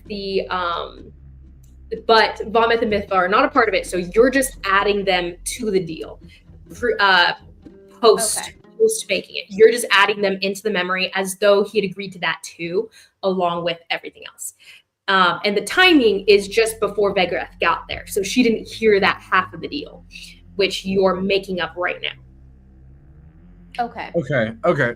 So then what I'm going to say to him is don't forget the deal. To add to the deal is in exchange for healing your son, we get Attempting to heal your son. Attempting to heal your son. We get the twins back. If we fail, you can kill them. Kill the captives. You can kill them. And that's what I'll add. And with that, I'll go ahead and actually waive intelligence roll for this, because I would say the simplicity of it is actually pretty effective, based on the whole thought process we've already put into this. Sorry, that was also I did not realize that. No, you're totally fine. Yeah, the minutia was, there was a lot going on. You're fine. The art of the deal is the deals. The art of the deal by Zimmit. He says his eyes seem to like dart back and forth a bit between your eyes as you are rewriting history in his mind. And the darkness seems to overtake his eyes for just a moment and cloud them until they clear again. And he seems to remember something he forgot. And he goes, "The deal stands." And he goes, and he turns and he goes, Well, I just realized I'm like this to him because I'm so tall. Oh yeah, very high, very high. He's looking down at you. And he goes, "The deal stands." He turns to his wife and he goes, "I did not tell you." And he expresses that, and he goes, "The runaways are trash. Our son was more important." And she looks at him kind of askance for a moment, like you made a decision without consulting me kind of look. And she goes, "What did you agree to?" Under her breath, but they're stepping through the portal. So they go. Do you guys follow? I'm going. Zimmit, are you going to get my I bands? figured that we would go in to go and bring them back. Everyone's stepping through then. Nemo, you're stepping through as well because you're going to have to recast this in a bit when Konari's back. But you guys all step through. You appear again at the base of the mountain where water is wet the ground.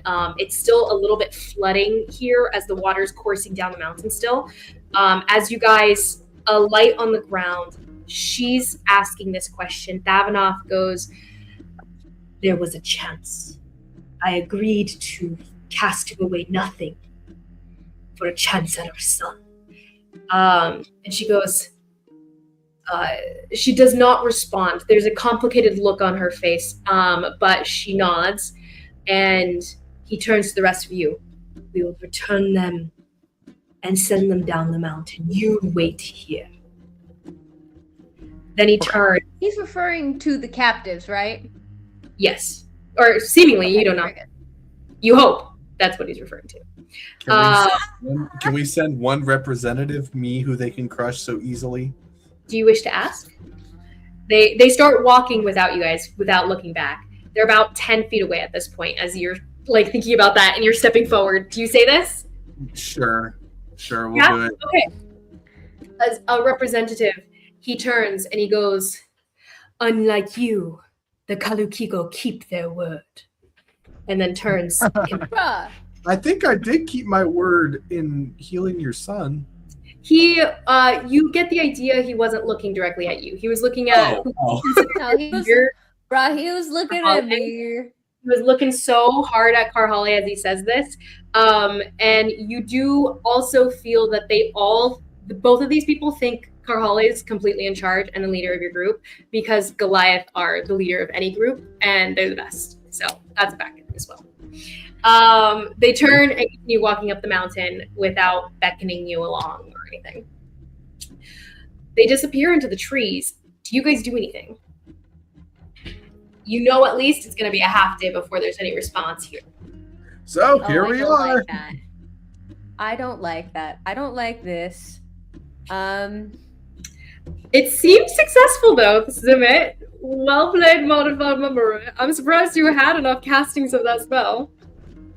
I barely did. I have no more spells now. Oof. Okay, well, we're going to have to rest before Nemo gets the spell slots back in order No, I can to... do my 6. But after that, I'm... Oh, that's right. That's right. Okay. It's a half day up there, and then it'll be a half day before we're back to you guys.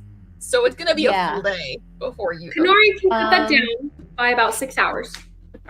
I can't carry Shy and Yin with me. I don't have the And bag. Jaskier. Bro, you think you're not? Oh yeah, you don't have strong the enough to do That's that? true. You Oh, guys are wait, great. wait. We could... Oh, just kidding. We can't... I don't want to give Thavanoth our bag. I mean, I don't think Konari's showing her face. You guys, or at least you guys haven't communicated this to her. She is That's she true. is in the wind currently. You guys don't know where she is or what she's doing. You don't even know if she started a battle up top. Oh gosh. I think maybe Does anyone have a message? Nemo, do you have a message? that's eye line. We need sending, which is a much higher level spell. If Nemo does not have if Nemo does not have sending, I am going to try to inch my way up the mountain a little bit just to shorten the distance between us and them. Are you sure that's a good idea? Okay. We have gotten this far. Just yell really loud. I don't. Carry, it'll be fine. I don't like it. I know you're gonna have to do things you don't like. Sorry. Okay. So Holly is going to stay put, but she's not going to be happy about it. This feels like Bo from C2, from campaign 2, saying, "I'm going to wait." That's funny. Great. But I'm not happy about it. And Zimmit and Nemo are going to have to hear her muttering about wondering if Konari and Jaskier are safe, and just muttering every 2 seconds about how they would be lost without her. Zimmit's gonna that walk she's away. concerned about their safety. And don't Nemo's you walk away also from gonna me. walk me and Nemo walk away from camp. She's just still talking to herself in the corner. Where do you all think you're going? We all have to stay here. I'm just kicking If anyone's daisies. going up the mountain, it's me. We're not walking up the mountain. You are looking at the mountain. It is a big mountain. The storm clouds have cleared and the sky is now shining bright. The sun is coming down though, and it's about 4 o'clock or so in the evening, or in the early afternoon, early evening. I can't talk. I'm sorry. Nonetheless, it is still daytime, and Konari up top. Does anything change for Konari?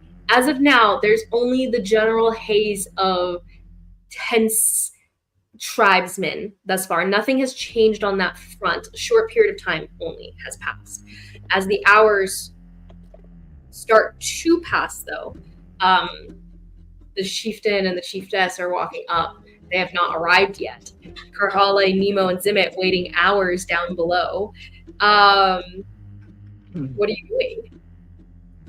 There is no contact from the outside world right now.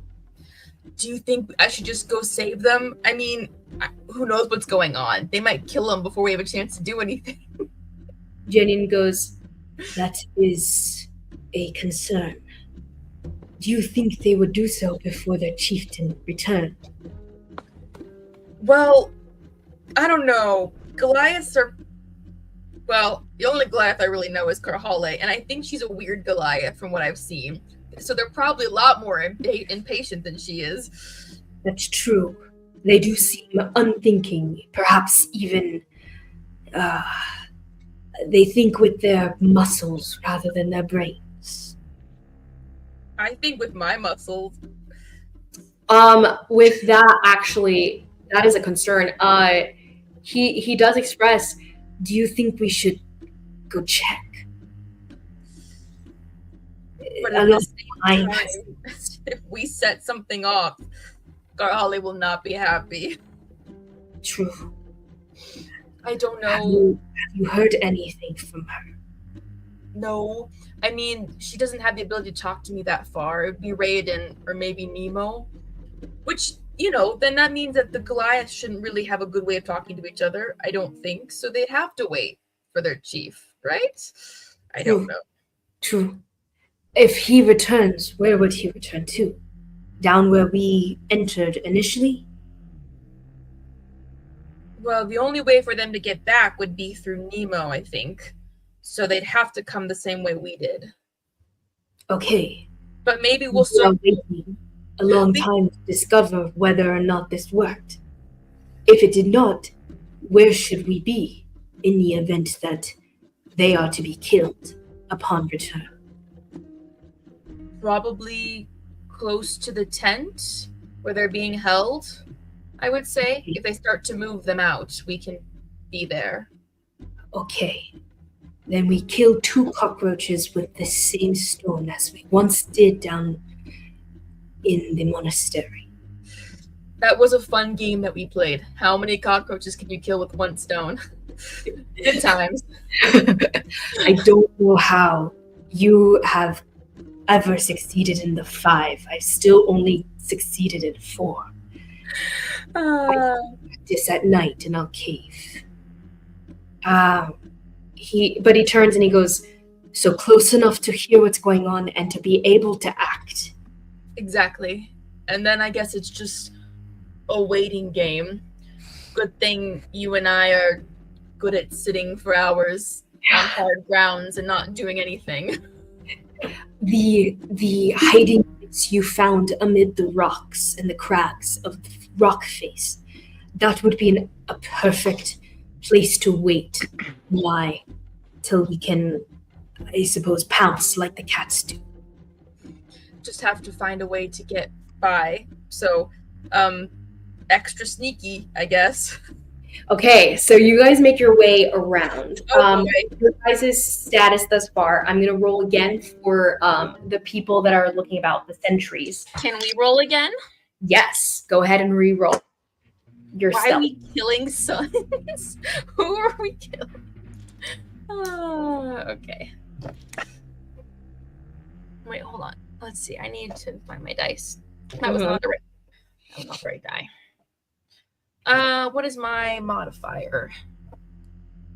4. 19, not much better, but a little better. Every point counts. Every point counts. Okay, so with a 19, you make your way around, and none of the tribesmen seem to react to your guys' movements amid the woods that bracket this village.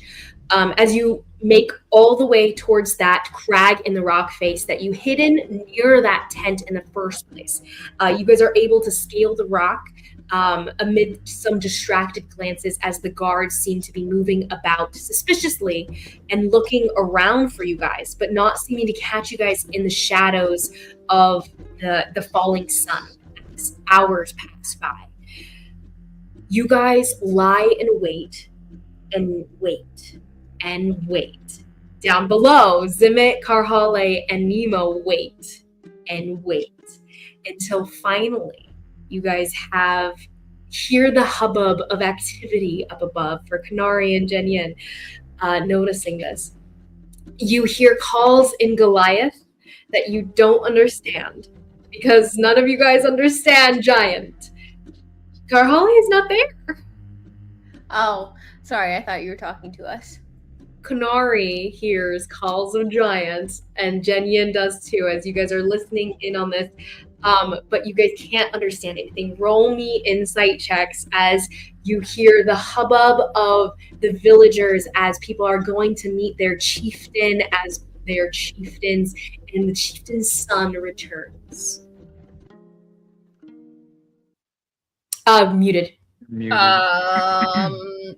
8. 8 plus 13 is a... Because I don't have disadvantage anymore, right? No disadvantage. So 8 plus 13 is a 21. Now that the sun has peeked out, even as it's falling, there is a hush across the mountain's face, even among the intensity within the villagers. You do hear a break within the tension as there's outcries of joy when they realize Tyeenath is alive. Their chieftain's son is alive. You get the feeling of resounding celebration beginning. Drums are starting to beat in a joyful beat, a joyful rhythm, and you feel a sense of burden released off your shoulders. You realize it worked. It worked. You whack Jenny with your elbow. It worked.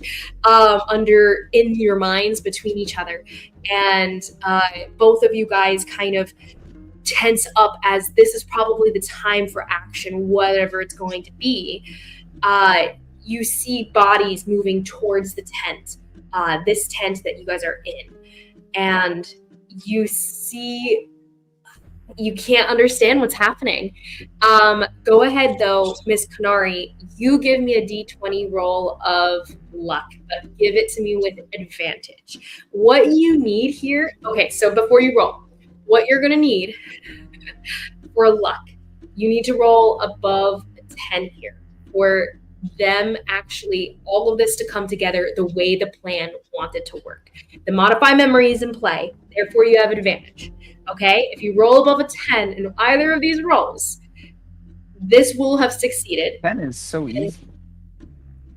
A D. Don't say that! Shut up, Sorry, Liz. It's okay. A D10 roll, D20. Maybe it is easy. Maybe I'm being too nice. But we shall see. We're not adding anything to the roll, but you can roll twice and take and up. merciful. Great and merciful DM. Okay. The first roll was a 2. The second roll was a 20. So, yeah. Natural 20, baby. Okay, good. After that first Not roll, 20, baby. That's amazing. Like, the amazing difference between those two things right now. Okay. You hear this pause as one of the guards in front of the tent nearby rushes out and starts to yell something in Goliath, and a couple others yelling the same thing. They're repeating these phrases. You get the idea as you're hearing it. They keep on repeating one word, and you lock in on that word. It sounds something like what was referred to Mithva and Vomith before. Perhaps it's captives, perhaps it's slaves. You don't know. But they seem to repeat this word over and over again, and there's a hush that falls over the crowd. Thavanoth and Vegarath standing before everyone, and you guys hear just the tiniest cry of the child as Vegarath starts to soothe him. Thavanoth turns to the rest of them and he calls something very loudly over the crowd, and everyone shuts up, even the murmuring that had still been there. And he says something else, and then he ends it. You hear the word Ieska, that's the only one you recognize amid the words being spoken. But then the crowd... I really wish I had listened to Karhali try to teach me some Goliath. Oh well. You hear the crowd disperse in that moment, and there doesn't seem to be a continuing tension.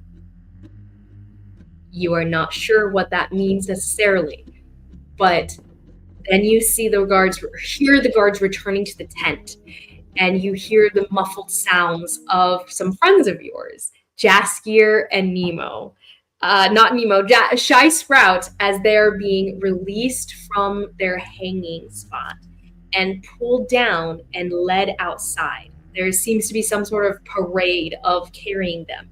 And you were concerned for a moment that it's a threatening, planning to burn them again situation. Like the Ewoks? Baseline insight. Yes, like the Ewoks. Sees that they are being led out on the shoulders of these Goliath and marched towards the front of the encampment here. The entrance that you guys ever used. And do you guys try to follow? They're taking them a few hundred feet away from you currently. Yeah, but we'd circle around the outside. You know, we're not going to cut through camp. So Okay, it'll take you a minute to do so if you're going to try to circle around the outside. You'll avoid the stealth check, but it'll take you extra time. So you start to climb up the rock face to try to climb to the other side. Otherwise, you would be amid the village itself. So that's what's going to take the time. Yeah. Totally. Go ahead and roll me a... actually, everyone's distracted, so no stealth check needed here. They're all moving away from you and looking in a different direction because they're engaged in this. So you guys climb over the rock face, make your way along the outskirts of the encampment down towards where the crowd's moving. When you get there, you find 2 bodies slamming down a set of long stairs cut into the mountain. They're like bouncing, boom, boom, boom, boom, down these stairs. You guys didn't get here before they tossed them down the stairs. And they're rolling down a steep incline that leads up to this encampment.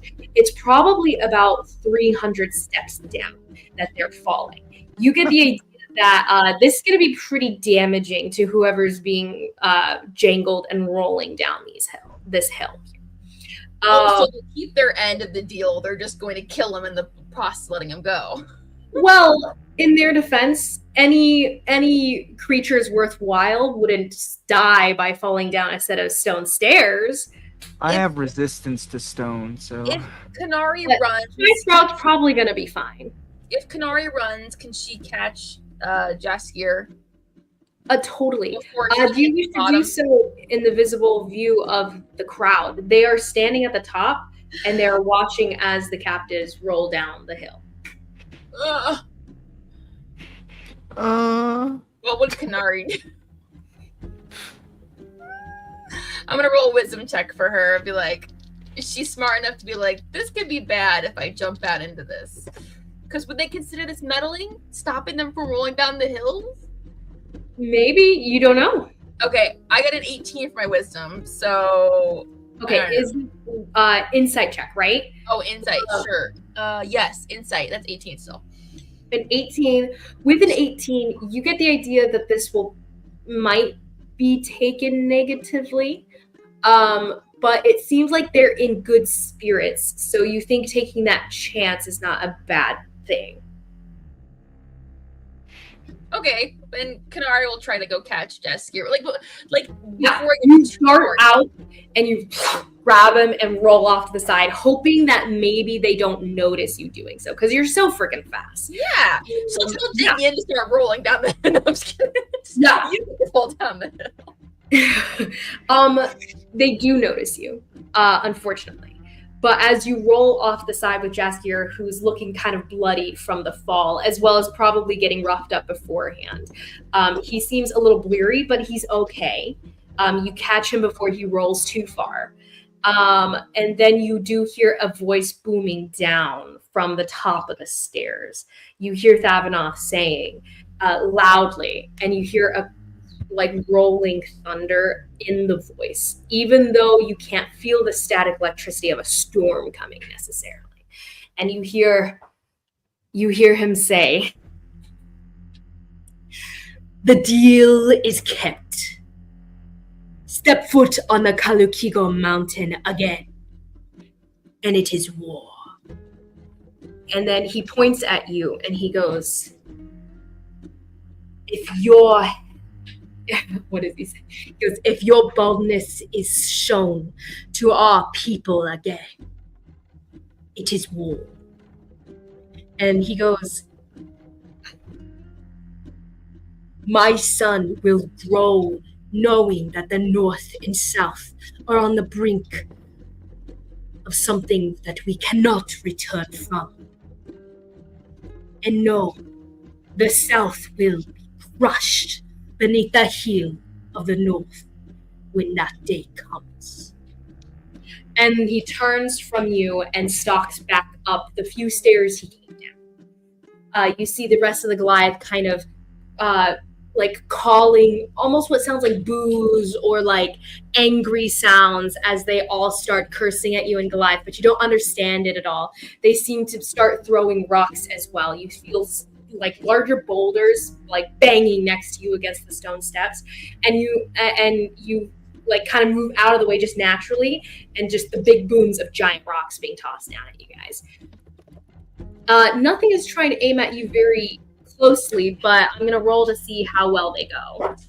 Hey, one thing we'll remember is a scrawny human 5'10" kid who saved his dumb son's life. So they don't be very grateful as far as people groups go. So nonetheless, with this is the best it could have gone. Relatively unharassed going down the mountain. The rocks I was gonna say they do hate us. Literally the only reason we get this is because we saved the sun. Like they still hate us. Oh yeah. This could have gone so much worse. At one point, Konari, you get hit by a rock. You're not sure who it's from, but there is a larger boulder that hits you, strikes you, and it does it does do 4 points of damage to you, and you just kind of run, get out of there. You turn back and you see Shy with hands over his mouth, like, oops. Shy, you are hearing just a ton of diatribes. What am I saying? Delatribes? What's that word? Curse words, but it's like a different phrase. It's not curse words itself. It doesn't mean that. It means like that, and hurtful words and mean things, and just harassment verbally as you guys are going down. I'm sure there's a word for it. It's hurtful. It cuts deep into that stone heart of yours. But you are freed as Konari kind of just slices a knife, one of her swords actually, through your bonds as well as she can. They're actually chains, so never mind. She can't really get rid of that right now. So you kind of roll down where Jenyin picks it open. Oh yeah, actually that's totally fair. Jenyin is going to struggle and tug at these. Hold on. Shy and Jaskier are both inhumanly strong. Could they just break it on their own? Shy and Jaskier? 100% no. These are meant to hold Goliath. Oh no. That's a good point. Insanely strong. Jenyen's insanely strong. Jenyen's taller than I am naturally. With Shy's help, he can break it off. So you guys working together can break it off. And so Shy, you're free. With Jaskier, you guys work together again. I think Jaskier's strength score is higher than Shy's. Jaskier's, I don't believe is. Nonetheless, Shy is very strong and just built different as part of it. There's a moment where Shy even has to like grow a little bit larger to help Jenyin is stronger than I am in my rage form. Like significantly stronger than I am. Jenyin is. That's true. Yeah. Nonetheless, Jenyin is able to break open both chains eventually. It takes a little bit of struggle. These chains are hefty, but he is able to do so. You guys are freed, and you guys are able to go down the mountain, regroup with the rest of the team. Karhale biting her fingernails down and below. Zimmit, Nemo kind of walking about, chatting amongst yourselves. You guys are alone for hours here. Until finally, in the dead of night, you guys, this waiting game, you finally hear traipsing amidst the trees as Jenyin rolls in, Shy, Sprout, Jaskier walking down the mountain, and Konari flying through as you guys all regroup at the bottom. And we have all of our spell stuff back, right? You guys definitely short rest, so you do. Nemo does not. But if it's a half a day to get up and a half a day to get back. Oh, guys, I forgot. I'm a sorcerer. A long rest. I doubt you guys will be able to do so here, though. I mean, you can set up camp and start sleeping if you wish. Guys, just kidding. I'm a sorcerer. I can just use my sorcery points to make spells. That's true. Crazy. Joke's on us, always with Nemo. Well, no, I can teleport us every which way. So all of it was moved. Got it. Nonetheless, do you guys head back? Do you guys linger here? It's up to you. You guys know that Konari, I would assume, relays the events of the end there. You know your status, And with I enough mean, somehow you guys have avoided all-out conflict and all-out aggression. We go take a nap.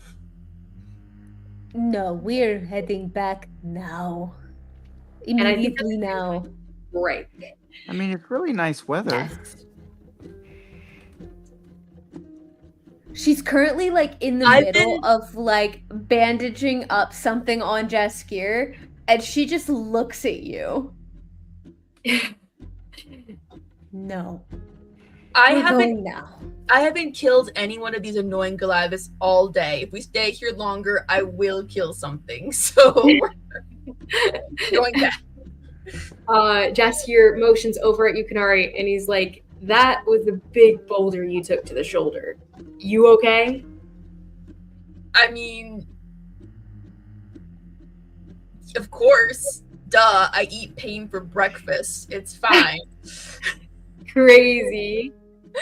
But she probably is pretty bruised on her, because her shoulders are exposed. So yeah, she's pretty bruised, but probably dislocated. She's like, hold on, I just gotta pop, and like pops it back into place. No. See, it's fine. It's Let fine. me look at it. Jaskier flinches from the sound, and he's like, "Does she do that all the time?" I could have put that back in correctly, Konari. I told you that before. Can I still punch? Then it's incorrectly. It's fine. She's got a point. Zimmit across the clearing. Have you ever thrown a punch, little man? Obviously. Yeah. Oh, I thought she was talking to Jaskier. I was talking to Zimmit, because Zimmit said she has a point, and I'm like, have you ever thrown a punch? Yes, I've thrown a punch. And it lands. Jaskier does pipe up, and he goes, "I've thrown a punch." No, not you. I know you've thrown a punch. Here, she was not talking to you. Hard to I'm pretty sure you guys. I think the You're first looking at image us. that you guys got of me In our was direction. me earth binding my cousin and beating the absolute crap out of him. So yes. And that person was alive after that. My point still stands. Was he? No, he was definitely dead. Not after you punched him. Oh, that's true. He was not dead from. He was not Well, dead you from guys- the punching bit. You guys don't know that. We'll go ahead No, and I do. I watched. return here within a few minutes. Sounds good. And we'll Let's shoot say it. hi to Dan. Oh, hello, Daniel. I just noticed on the public chat or whatever, the chat box and stuff. Hi, Daniel. Hi, time. Yes, Mothman lives. I saw one comment. Mothman lives.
When Erin gets back on, you need to tell her shame for not eating her dinner.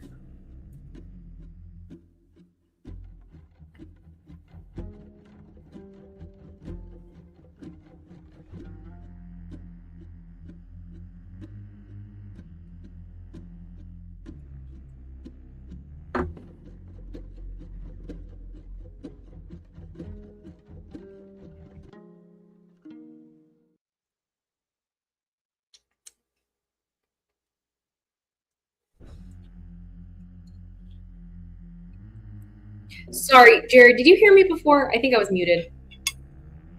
I said, yes, I will tell Aaron. Shame, shame, shame. I go downstairs, I see her food exactly the way I left it. Ha!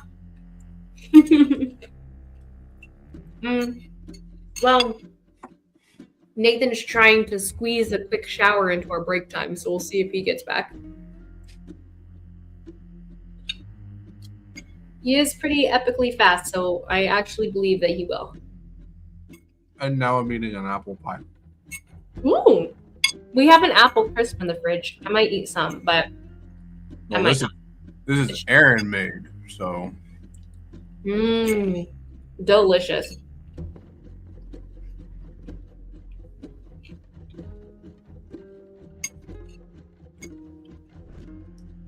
Jared, have you ever had an apple crisp before? Oh yes, very much so. I guess I've never had one before. But Nathan had gotten one. I'll make you one, baby girl.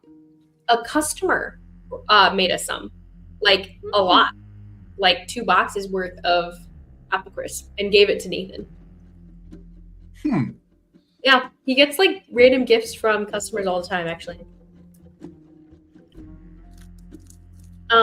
But this apple crisp, Nathan was like, no, Liz, it's actually really healthy. It's not a dessert. And I was like, I'm pretty sure this is a dessert. It was covered in whipped cream. And he's like, no, Liz, believe me. I eat this all the time, and it's not unhealthy at all for you. It's actually really healthy. I'm making fun of you, Nathan. And it's actually really healthy. And then we ate it, and it was just pure sugar. He was like, Liz, this is perfect. This is okay to eat for dinner. This is totally dinner. It depends on the apple crisp. Like, I could make like a apple baked oats that's like acceptable for breakfast, but then there's apple crisp, which is like very much sugar and butter, and you put ice cream or whipped cream on it, and that's not breakfast. Yeah, you eat it after dinner. I don't even have apple crisp generally ever, but I knew that without even having experienced it before. Nonetheless, in his defense, Sherry makes a very healthy breakfast apple crisp. And she makes an oat bake like you were describing, just like that, and calls it an apple crisp. So in his defense, what he's always had when his mom bakes has been a healthy version of that. But it was just really funny because he was like arguing with me. I'm like, Nathan, it's covered in whipped cream. What do you think this is? Breakfast, obviously. Daniel said, nah, it's part of a healthy breakfast. But you've experienced your mom's healthy breakfast. That's not the average apple crisp that I believe exists. You know what's a healthy dinner? Eating your dang dinner. Shame, shame, shame, Aaron. Shame, shame, shame. She said, I ate a bite. I'm like, the soup has not gone down in level. You did not eat a bite. It's so dramatic. I knew you were going to bring this up to everybody. Yes. Because shame. Try to shame me. I've been grazing today. I was snacking. Like a cow? Like snacking throughout the day. Woo, we're all back. Sorry. Okay, we're good. Let's go. Let's get into this. Okay, guys. So, back to it. Perfect timing, too. I just finished my food. Woo. So, what are you guys up to? We all returned back to the castle, back to Raoden's mansion. And you guys are free to decide what happens next year. As time passes, you guys return. Raoden's kind of like looking at you guys with concern in his eyes, but you guys tell him that seemingly things are okay. Somehow pulled out a win here, yes? I think we all live happily ever after. And I think that ends the campaign. Great job, everyone. High fives, pats on the back. Champagne. Give yourself a pat on the back like we do in class. But yeah, so like here, as you guys step out, you guys relay this to Raoden. It's kind of coming on evening. Your guys' continuing concerns are a friend who still hasn't woken up upstairs, and a group of people that have still not been rescued from another realm. A place that seems to be drawing and using souls as a power source, and a city, a group of people that are planning to assassinate our friend Ty. Not to mention whatever they're up to. So, what do you guys wish to do? Oh, as well as Zimmit, you still made a deal 3 months from now to have brought back a secret. What's that sound? It might be the fans just turned on mine. Yeah, that was you. But nonetheless, Farce told you, Zimmit, that you need to bring him a vampire from a secret society called the Unseen. Has told Zimmit that he needs to return with a secret of a dreadful secret from a mortal within 3 months. A shameful secret, specifically. And if you don't do so, you're not sure what outcome there might be. Other things that are pending, yeah, pretty much those overall. In 3 months, Karhali has to run a bunch of drug deals for somebody as well. You know, We'll see if that happens. But nonetheless, what is your guys' next? I think we should take a level up, personally. That's a great point. There's not had a level up could be cool. I'll wait until you guys have a big old battle. That was a big battle. That was essentially we avoided a big battle. Barely. We avoided certain death. Diplomacy. I think we should solved take 2 things levels on without it. fighting. That's true. That's really cool. No, Konari does not think you should level up without a battle. Please. Sorry, shut up. I will say, for now, we'll wait until another major battle. Konari can still pick a battle. Well, for one, them. Shy is gonna. I want you guys to get used to your sheets a little bit more because you guys have barely used them, like your full like length of abilities. You know.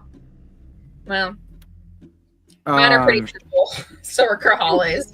Shy's gonna help the twins. I feel like I never get to see Konari's like actual like class abilities though. Like you never use your reactions or like your things That's for your. I haven't had to, not. I am Yeah, so our encounters are too easy. They're too easy, so she doesn't really have to do anything. Karhale and Jaskier have not gotten to fight together since we leveled up and used the fun perk I wrote. Exactly. Zimmit, what's your question? Oh, I'm gonna write to the mausoleum. Oh, writing a letter. Okay. Okay. So for the evening, I will say, eventually, Marion, comes to you, the new head of house, the new steward of the household, comes to you, Zimmit. She's kind of like bustling with a big basket of different things and different papers stacked on top of each other, one of which is a small letter, a small missive tucked away that she pulls out and she goes, "This is for you. I don't know who it is for." Hands that off to you. It does just have an A and an A on the front of it. Is it from Alder? You open it up. Yeah, ripping it up, open. It is from Aldrich. And it says, I have located the cloak that you have requested of me. Unfortunately, there is a obstacle to my retrieving this for you. Unfortunately, I cannot. If you'd like to discuss this more, I understand. I do also understand that our deal cannot come to fruition. Though I beg of you to consider following through, though I cannot follow through on my end. And that is the end. That was so vague. They gave me no instructions of what to do. If you'd like, though, he seems you can write back, send a note back as well if you'd wish. They do have a messenger that goes down to the village to send letters out every now and then. Yeah, I'll just write back, just asking for information and whatever. It's just a single sheet of paper with a big question mark on it. Yeah. What? You send that Down at the bottom in parentheses, huh? But nonetheless, yes, you can also send a letter to the Unwithering. What letter do you send? Shoot, hold on. Great time flirting with you. Would love to have a second chance at a date. XOXO, Zimmit's daddy. Signed Zimmit's dad. In parentheses, certified DILF. In parentheses, daddy. Shoot. Yeah, so I'm gonna write a letter to Frida. And just ask how things are going. How's her mom? What are you wearing? What am I wearing? Yeah, sure. Why not? Ask her what she's wearing. Yeah, no, Get that's what I'm with saying. it. That's what I agree. That's what I just You agreed. got it. My gosh. My word. Goodness. Asking her specifically about as well about the whatever the what's the one with the secret and the secret that I have to get for her. Farce? Yeah, the organization or whatever that he's with, like asking about that to her specifically. Unseen. Yes. Oh, have you heard of the Unseen before? Is that what you're asking? Yes. Thank you. I could not think of the actual name for it. I'm gonna write that. Make sure I have that written down. Because I thought I had written it down somewhere, but maybe I didn't. You write this letter and you send it off. You mail it off. And I'm gonna do my stamp. I'm making sure I have my stamp on that, so that way she knows. And you have the darkness included into the letter. You send this off, including, and I'm summarizing, but in essence, how are things going with you? Like, how are you doing? What are you wearing? Kind of vibes, a little bit flirtatious within this missive, as well as the crux of it being, have you heard of the Unseen? Yes. Do you directly ask about Farce or just the Unseen as a group? I'm going to ask specifically about the Unseen as a group and if she has heard of anyone named Farce. Okay, so you do mention the name Farce, and you send that off. I'll write that down. Add a winky face and like what is the kissing? It's like the colon with the asterisk. Is that what it is? That's cute. I think is that what that is? I don't. Is it an X? I just thought it was XO. But if you wanted to make like the kissy face emoticon, I think it would be :3 asterisk. Sure. But nonetheless, you send a little emotion across with the letter too, and it's mailed off. We'll await the return of that letter. Also, come this evening, other things that happen as you guys are going about your own business now. You realize, Karhale, you hear the soft patter of feet rushing up to you, and like turning around the corner as you guys are all kind of cooling off in the common room within the mansion here. You see, what's his name? Crap, I can't remember his name. Funnel, thank you. Little guy. Little guy. He runs. Love that guy. The Bearsbane. I mean, Miss Bearsbane. it's your friend. It's your friend, and he's waking up. He's awake. He's up. And he's destroying the whole room. Yeah. That's why I wanted to be here. I ran away. I don't know what he was gonna do. So I no, just. That's good. He would have killed you. Good move. Oh, okay.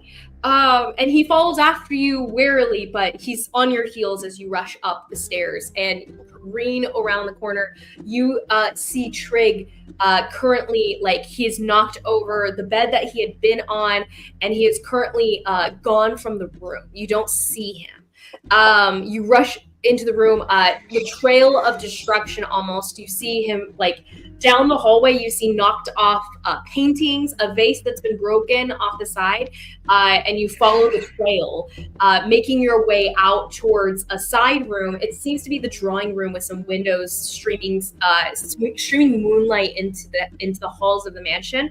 Most of the mansion's somewhat asleep. Some maids and people are finishing up the last kind of tasks that they do, and they're going off to bed. So people are kind of like disgruntled, looking out into the hallway as they've heard the crashing and booming of a giant man rushing through the mansion.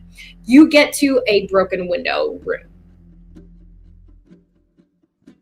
Can I find him? Yeah, totally. Yeah. So are you saying he jumped out the window? You rush to the window, the broken window, and you see probably the last remnant of a shadow disappearing into the hedge maze that's outside. I'm going to jump out the window. Yeah. You jump out, you land, boom, it echoes, and you start charging after him. Go ahead and roll me an athletics checks to see if you can catch up to him. You can hear him pounding through the hedges, and you're breaking through the hedges yourself. You're a big person. You don't need to worry about them breaking. Like, you don't have to worry about the maze itself. You just break through. You're ruining his hedges, but he'll live. Question: how can I see from the? You're not with me. Oh, I thought we were all. No, You're writing a letter. Group ran after this guy. Oh. You're writing a letter. My bad. Sorry. I got a did you get? 22. A 22? Amazing. You beat him, and eventually you get the idea that he's flagging. His normal pace is not quite equaled here. As you're rushing through and you're getting closer, and then you break through one more hedge, and you see him, like, bending over and, like, coughing, choking on, like, his own breath, his own spit. You're not sure, but he's coughing. And then he turns aggressively with his hand, like, bound up, and he seems just like there's just fright across his face, but it's hidden behind, a growl and a bark. As he's about to jump at you, freezes, sees you. I'm not quick enough to slow my momentum, and I tackle him full send. Amazing. You for it. tackle him down to the ground. You guys roll about in the gravel just a bit until finally you come to a stop against another hedge. You're on top of him, actually, holding him down on his shoulders as he's, like, pressing back and pressing you up and trying to throw you off of him, but you hold him down in a way that's reminiscent of old wrestling matches from long ago. As he's looking up at you, you still got it. You beat me, fair and square. Why are you here? I never lost it. And I push off of him. We're sick. Where is she? It's about them time. As you were awake. I feel like a bear pounded me into the ground and then threw me off a cliff. What happened? I haven't seen you since you left. No, that's not true. I haven't seen you since the dream. Since you came to me, but maybe that was just a dream.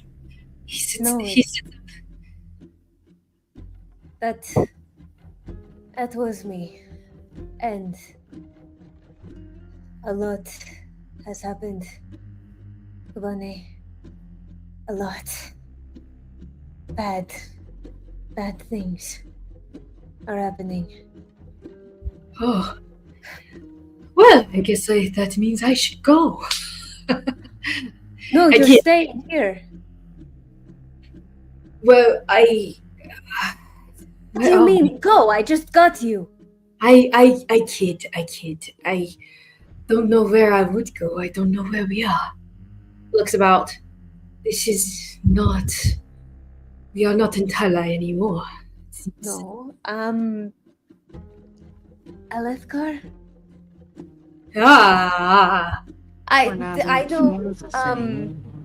I do not like that place. I've never been, and I don't like to travel. I know. I can do you one better. Hi, Prince Raoden Coel's palace is where we currently are, and whose doors you just broke down. None of the words you speak mean anything to me. I do not know this name, nor do I care. French. Short story. Don't break anything else. Okay. I just woke up in a strange place. They seem to be holding me captive. You didn't read my note? A note? Where? What note? A lot has happened. I will need to catch you up. Sigrun is on her way, and so is my mother. They are both well. Good. I'm glad your mother is well. Why am I here? How did you bring me here? Well, it was... you were not willing, so we dragged you here. What is the last thing you remember? The last thing I remember is... and he's thinking back. It seems very confusing. He's very much displaced from his memories, and anything he says now, he's so confused about it, and that is very blatant across his face. He's not for sure about what he's even saying as he said it, but he says, "The last thing I remember is going on a mission with the new chieftain." He says this like kind of a side eye towards you and doesn't express more. We go on this expedition, but I don't even remember arriving or leaving or anything. And does a 25 hit? A 25 what? Does a 25 hit? Oh, it totally hits. Yeah. Okay. She decks him. Decks him in the face.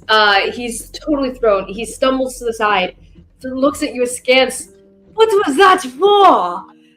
And he goes, his hand like kind of like comes up to strike back, but he holds himself back for the moment. How long were the raids going on and you weren't telling me? And still you tiptoe around me, though our tribe is completely gone. You still tiptoe around me? I am not some fragile little princess, I am your Envala. His eyes kind of look off in the distance, and then they return to you. He goes, "Your father told me not to tell you. He made me promise.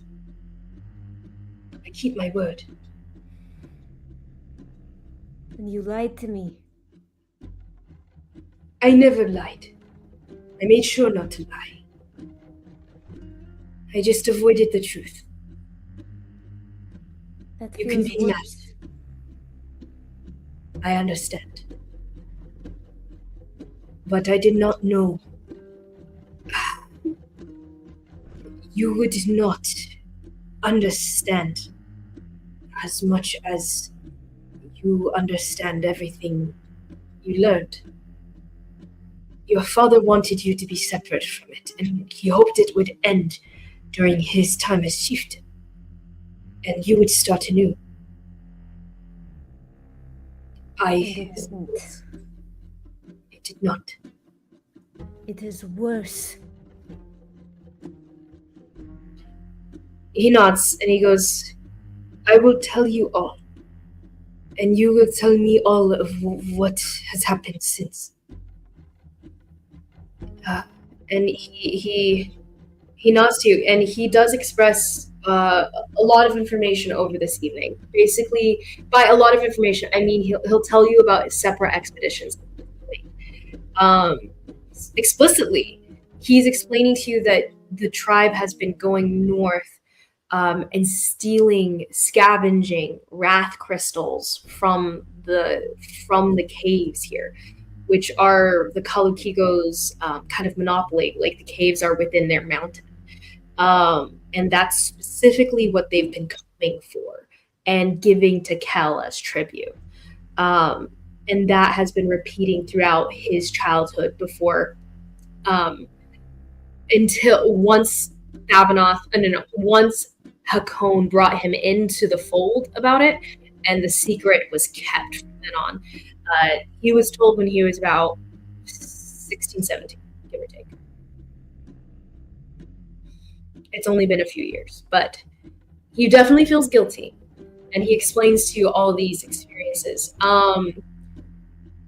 One of the significant details from the stories he tells you of these expeditions and the time in between that you didn't know about, one of which is that the Wrath Crystal scavenging expeditions has been going on for a long time, and it had started years ago before your father even met your mom. It's been going on that long. Those Wrath Crystals have been harvested throughout that whole period of time. Specifically also that your uncle had gradually become more angry. I would say roll me an intelligence check as you're putting things together, as he's telling you these stories from the past. It can be investigation if that's helpful. No, Liz, it's not. I'm a barbarian. But that's a 16. That's not bad. That's not bad. Which is surprisingly decent for me. Very respectable. You get the idea from what he tells you that there was a specific instance that there was a change in your uncle, and that centered around a specific new cave that they were excavating in, that they had experienced within the mountain. And your new lead, in essence, is a cave that he mentions as newer to them during these expeditions. And they found many wrath crystals there, an unqueried find thus far, and therefore a lot of riches for Kel, or at least they would be able to pay the tribute very quickly without having to do many more expeditions. Usually it would take more, but they found a treasure trove in essence. And that specifically was when things changed. And you're kind of matching things up, dates, timelines from your memories of your uncle and when things started to have a shift of intent for your uncle towards your father.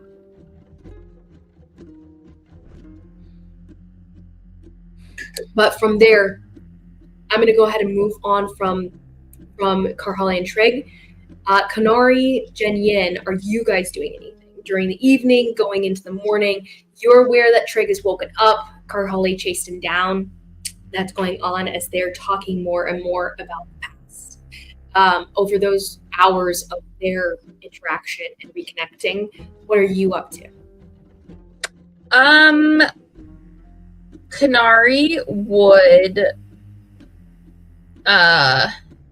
indirectly express how much they appreciate Raoden's assistance on all of this. Not, she wouldn't say thank you, but, in whatever roundabout way that Konari would say it. And she would ask him for the recording of the conversation between him and Ty that he took. The recording of the conversation between him and Ty. He said he would record the conversation. That's true. He did. He definitely did.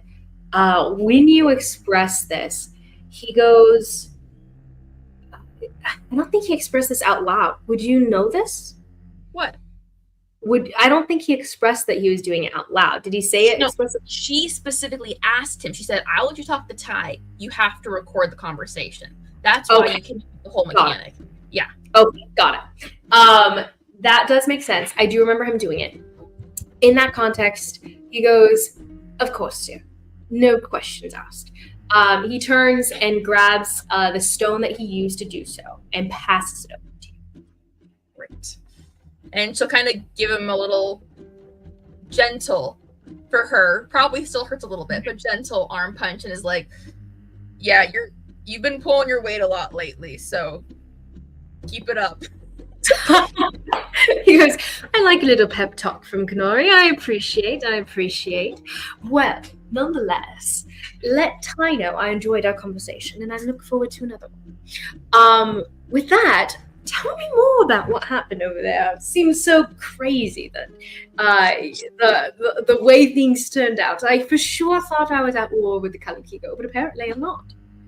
I honestly thought so as well, and to be honest, I wouldn't have cared if we had a war, but it would have caused a headache for some people, so it's fine, I guess. But she'll tell him basically everything that, and you give him the rundown, and do you listen to it in front of him, or do you listen to it separate? Like, will you go off to listen to the conversation? She'll listen to it separate. I mean, yeah, she'll just be like, "Okay, I'll get back to you." Share with the club. Well, I don't care if Liz says what's on it in front of everybody, but I'm just saying, like, she'll be like, "Oh, I'll listen to it." He was there for the conversation, so why does he listen to it again? So she'll like, "I'll put this back in the morning" or whatever. I guess. So okay, so you guys basically relay the information. You relay what happened with the Kalukigo tribe to Raoden. He's going to relay to you just some of the random things that had happened at the estate during that time. Nothing necessarily important. Just that the daily activities continue after firing some of the untrustworthy ones. You guys relate to each other on the level of like, there's no when you're betrayed, there's no questions asked. Yep. He's merciful in not killing them. You guys laugh at that. And I was like, honestly, you're a big man to do that. Like, that's impressive. You guys relate on multiple levels, and the bond stays strong. During that, Nemo, as they're having conversations amidst the evening, what is Nemo up to? Is he up to anything specifically over the evening? The continuing thread for Nemo right now that Nemo should be concerned with is the fact that the core will only allow him back once the blight has been eradicated from the core itself. So therefore, Nemo's significant push to return to the power that he once earned is still to get rid of the blight. But aside from that, what is Nemo up to now? I mean, I was just gonna help with the twins. Okay, grabbing Jaskier, bringing him over to the twins as Karhale goes off after Trig. All of this comes together. Jaskier is able to help heal their wounds, wrapping their injuries, all of the above. He's able to take care of them. Mithva and Vomith seem to express complete gratitude. They don't know who you are, but they're expressing gratitude. They assume you're affiliated with Karhale, as Jaskier is. And they are very much happy to be alive. Jaskier does mention that Vomith was on the brink of death, and that you're healing him, as you kind of expressed what happened, really did save his life. If you had left him alone before healing him, he would have died before you guys came back. So good choice. And in that, you basically become acquaintance friends with Vomith Mithva. They are pretty taciturn in general kind of characters, but Mithva at least seems to take a shine to you. You seem otherworldly to her. Mm-hmm. Almost like she's treating you almost like a beautiful flower found. And she even like reaches out to touch your hair one time and then like snatches the hand back.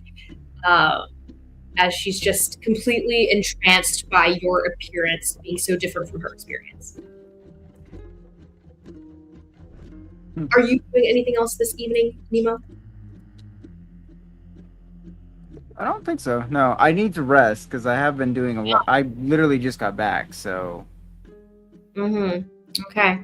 And Zimmit, anything else you would like to be up to this evening? You probably won't get a return from the letter until tomorrow at least, assuming magic is involved in sending and receiving.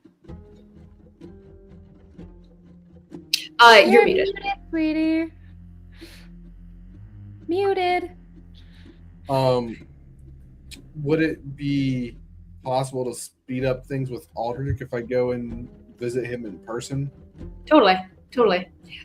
It's evening right now, so if you show up, he'll probably be in bed, but you can definitely do that. Go to town. We're all outlawed of town. It is true that people are not friendly towards you, but it's also evening, so you could probably be there without Well, I think it's mainly just Zimmit and Karhale, right? I was not involved in that. I was dead. Konari. Right, okay. Zimmit definitely was amid the fight.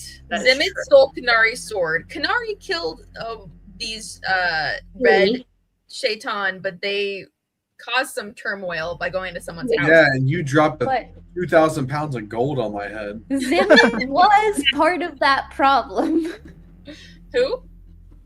Zimmit was part of that problem. Zimmit was part of that problem. You all got ousted. Zimmit's face was shown. Zimmit started it. That's all I'm gonna say. It wasn't Konari this time. But Konari finished it. Evening, it's not as much of a problem. The guards are patrolling, but you can go through with the hood up, and no one's going to be questioning you right now. Yeah, sure. Why not? Okay, yeah.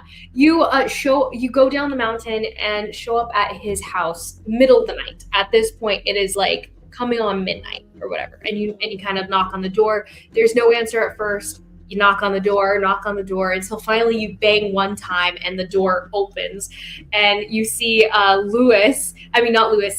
see Aldrich in his robe here, all wrapped up, and he seems to have a little nightcap on too.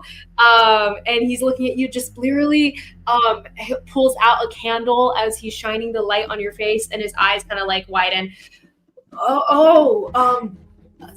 Come in. Please take a seat. I assume you've received my message. I apologize. I will not be as helpful to you in this as I'd wish to, for my brother's sake at least. Sits down. Would you like some tea? Goes into the room, pours a glass of tea and brings it back out to you. Whether or not you answered yes or no, he brings out. Oh, puts it in front of you. He's so hospitable. Of course I'm going to drink it. As he's kind of asking you about sugar. And he's pouring it in. He sits down with you and you ask about the meaning and the vagueness of the letter, and he goes, to be honest, it's fallen your cloak. It's fallen into the hands of an acquaintance of mine, another collector, similar to myself. Looking around through some of my different connections within this field, I was able to locate something similar to what you described. And this woman, she's so difficult and totally not worth your time. She is not helpful whatsoever. So I would just pass this off as a failed expedition and choose a new option. Honestly, I have many things here that you could plausibly have much use of. Can you give me a name? Well, of course I can give you a name, but just keep in mind, this woman, her name's Miss Winder. And Winders, let me tell you, are untrustworthy. They just reject any kind of possibilities outright. You suggest something, reject it. You consider something as a proposal, reject it. No possibility will she be of any help to you. I have never had a good experience with Winder and never will. You said Winder? You kind of ask like the spelling and whatnot, and he goes Madison Winder. Yeah, spelled the way like Winder and Madison. Yeah. He goes, just believe me, she is not worth your time. Just because she's hard on a deal? I would say making a deal with her is nigh impossible. What did she say was like the deal to get the cloak? Oh, I did not express a deal. If I asked outright, she would just reject it. So you didn't even ask for a price? No. The collector? I did not contact the greenhouse whatsoever. She practices her own version of antique dealing and antique magic item dealing, of course. I am not involved whatsoever. I found out from a connection of the both of ours that she owns something to the effect of what you described to me. Therefore, I believe she has it on hand and could sell it to you, but unfortunately, I cannot procure it for you. And I would suggest you never even seek her out. She is the most difficult of women and not at all considerate of anyone. Were they married at one point? That's what this sounds like. It sounds like it's his ex. Is there Insight check. Insight check. Roll an insight check. Aldrich is a delicate flower. Where's my insight? Oh, I don't have a good insight. That's a dumb idea of me. A 10. A 10. He seems real disgruntled by this whole affair, and he believes his words in earnesty as far as you can tell. And he seems to be trying to help you. That's his motion as he's like leaning in, and he reaches out a hand towards your kind of teacup that he handed you. He goes, "Believe you me." Do you have prior dealings with this woman? Oh, me? Personal dealings. Well, yes, Mayfield and the Winders come into contact sometimes over the years, some seasons, some years, but of course, none of it matters anymore. It is in the past. A burned bridge stays burned forever. He looks up in the distance for a moment. But there was once a bridge.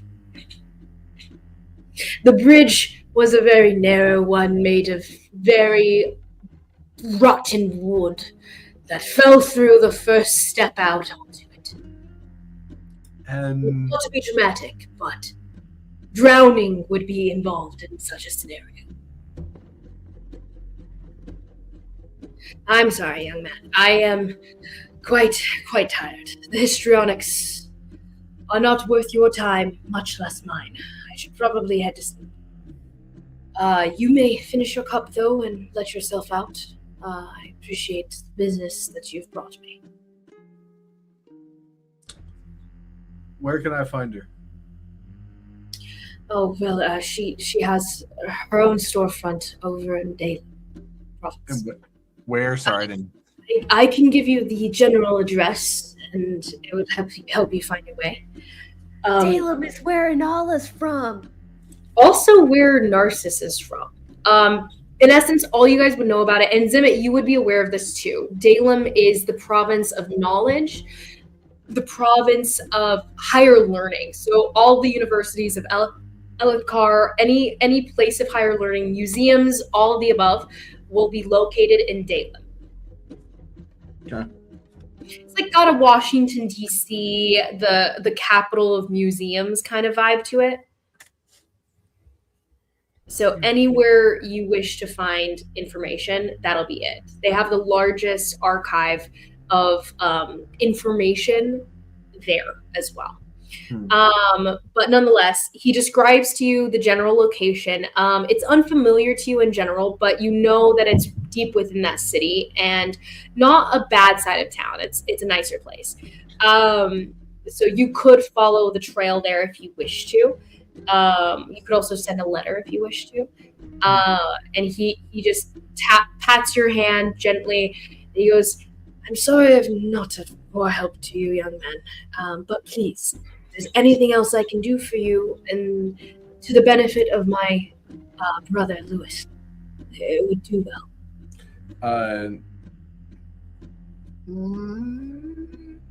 Okay.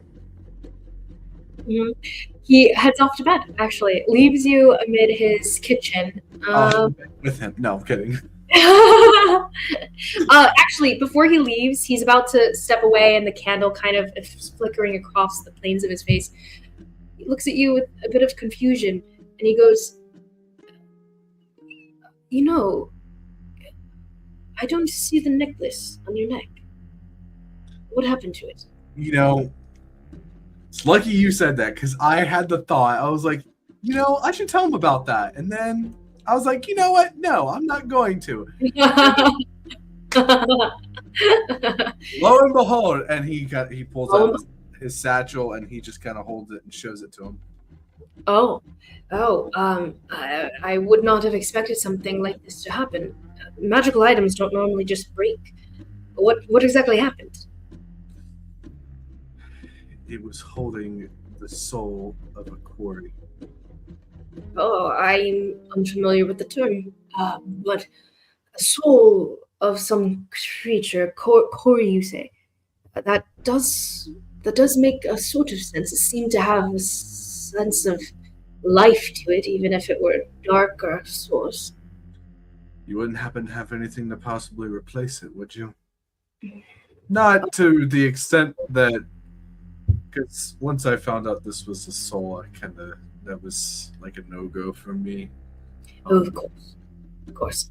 Well, as far as something similar or related, I'll go ahead and actually look for that. Yeah, he says no.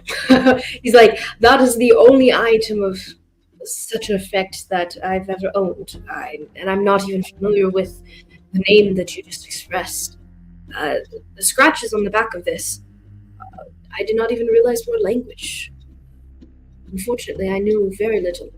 Perhaps, though, if you were interested in finding something more to this effect, if you do find your way unadvisedly to the doorstep of the greenhouse, perhaps she would have something similar.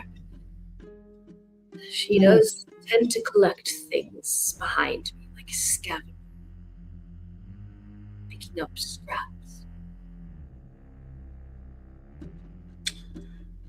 And don't tell her I sent you. That'll be the easiest way to get kicked out. Don't mention me at all. Not my name, not even where I'm from. Don't mention Coel. Don't say anything. Is the green space house different from the greenhouse in Kel? The greenhouse in Kel is very different. That's just the general emporium. That's just a big emporium. Oh, the emporium. Okay. In my head, I was calling it the greenhouse, and then I was confused when you said greenhouse in Dalem. I'm like, wait. The emporium has a ton of greenhouses, but it's not referred to as the greenhouse in general. Very good. I was mistaken. Thank you. It's called the BE, or the Botanical Emporium of Viridices. Nonetheless, the greenhouse is an antique shop, apparently, within Dalem. I think as Zimmit goes and opens the door, and as he's about to walk out, he just kind of looks back and goes, "Ex-lover." His jaw just drops, the candle falls, and he goes, oh shit. Goes down and starts to like pat the small flames that have caught on the curtain that's nearby, pats it out, and he goes up, "That obvious?" He starts to shake his head no, and then he's like, he goes, "Well, If I'm obviously bitter, it's because I was obviously done wrong long ago. But be that as it may, I'd sooner forget all about her than see her again. So, unfortunately, you're still on your own. Good luck, though. The gods know I never had it with that woman. Okay. One more thing I want to ask him. This is kind of just out of left field. Because I know I gave him a imprint of that ring. Mm-hmm. I'm going to ask him if there's a way that he could possibly get another one made with that same imprint. Interesting. That's a very interesting question. With that in mind, he actually does express the affirmative. He can totally do that for you. It might not look exactly the same unless you give him a detailed drawing of it. Well, But if I gave him like it was an imprint of. Well, that's the signet. He doesn't know what it looks like. Like, is it silver? Does it have embroidery design in the ring itself? Like, he knows the signet design and he can totally do that. He does not know the rest of the ring's design if you're trying to make it look just like the signet ring you took. I mean, yeah, I would want it to be pretty much similar. Yeah. Okay. Yeah. So you give him as detailed a description as you can, and he's going to recreate it as best he can. So go ahead and give me an intelligence check to determine how detailed this is going to be, and how well he can recreate it, and we'll see how his turns out. It's a 14. A 14 is pretty good. Overall, it's a pretty simple thing to do. So 14 to remake the signet ring. Awesome. He will be able to turn that over to you once he can, and he seems to like hop skip to the agreement because he's happy to be able to do something for you in relation to what he thinks you're planning to do for Lewis. So he nods at this and whisks the description off, and in the morning apparently he will get it straight to a blacksmith to get it going, and he'll have the design ready for that person to do so. I'll just head back then. So with that, I believe the evening does close for everyone. What about my recording? Exactly. So as everyone moves off to head to bed, Karhale and Trig, you guys talk deep into the night, sharing memories and reconnecting. And you're half afraid that he was going to be a different Trig. But instead, it's coming home truly. Finding him again and reconnecting with him like this. He's still the funny guy. He's still laid back, and it's almost like he's fully untouched from what happened to him. Fully untouched. That it's odd. Nonetheless, you're glad for it, and you're able to find rest alongside him as well. Actually, I don't know if you separate off. Where do you sleep? Do you go sleep at Jaskier, or do you stay here? No, I don't stay out in the maze. I get this guy back to inside. I would assume you guys went inside to discuss, and you, yeah, I'd say like breaking things on the way in as well. A ways into the conversation, I remember the twins being at death's door and Jaskier also looking really rough, and I'm like, I will be back. Probably. I have something that I can help you. She's gonna bring him behind. I can help in any situation. No, you can stay here. I have something to deal with. It's a private physical therapy session. And walk away. He's looking at you as he seems to be like half chuckling, half confused, but he lets you walk off, and you rush over to the healer's room, and you find Jaskier washing his hands in a bowl of water as he seemed to finish up his ministrations on the two injured. They're laying on the floor, actually, as the tables had been overturned, and he had them brought over by Shy Sprout. Shy Sprout, who's currently sitting and chatting with his cousins here, and just handing them different small animals to hold as Vomit himself doesn't quite understand how to hold the creature, but Mithva seems very happy to be holding it. And she's talking happily to Shy Sprout in Giant, in their language. And you overhear her conversation saying, "He is beautiful as a flower. Why is his hair so shiny as that? Is it magic? Or is it perhaps something more like this?" And she shows the azaleas falling from her head. "Is he just made that way? He seemed more or less human to me." To Shy Sprout. Who's she referring to? She's referring to Nemo, to Shy Sprout. She's Oh. why he looks the way he does. Why is his hair glowing the way it does? I think it's a little bit of both. That's what makes sense. He seems of the magical sort. And Vomit says, he leans in as he's holding this small baby lamb in his arms, still kind of questioningly, but he leans forward and he goes, "All magic individuals are bad. Just stay away from him." And she goes, "But he seemed nice. He healed us. He healed you." It's not too bad. As they're chatting, Karhali, you do walk in on this. Both of them look up and see you, and they both kind of go to stand as their like heads are down. They don't go to stand; they go to kneel. Actually, one knee on the ground as they're looking up at you. Vomit is still like, holding the animal, though. He's kind of like deciding whether to drop it. No, it is fine. You should both be resting. But I will say I told you to lay down. Stay down. Translate. Shites, translate, please. I'll say to both of them in Goliath,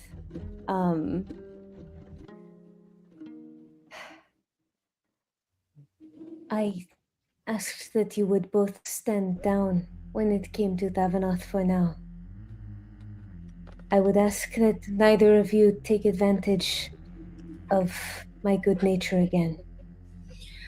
Both of them look shame-faced at your mention of this, and they both kind of like lower their heads. It's a very common form of repentance in your tribe, especially towards your chieftain.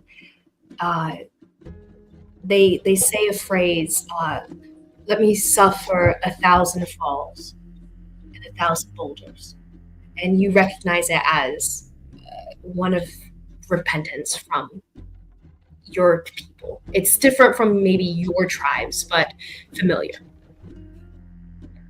I will always come after my people. I ask that you do not put the people I love in danger like that again. I almost lost the one I hold most dear because of this.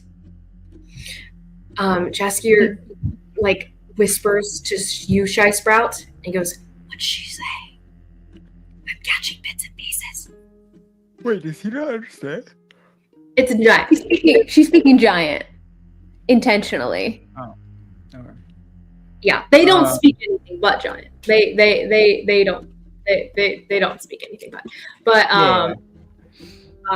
but yeah, he just leans over trying to get you to translate for him too.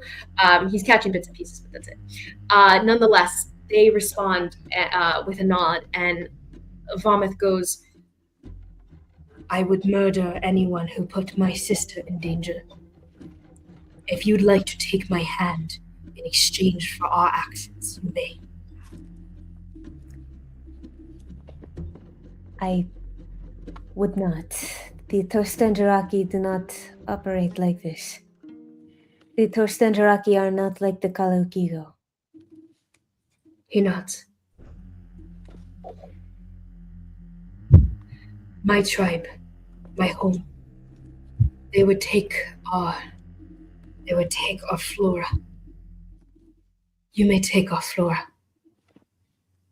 It is a sure sign of our livelihoods and our people.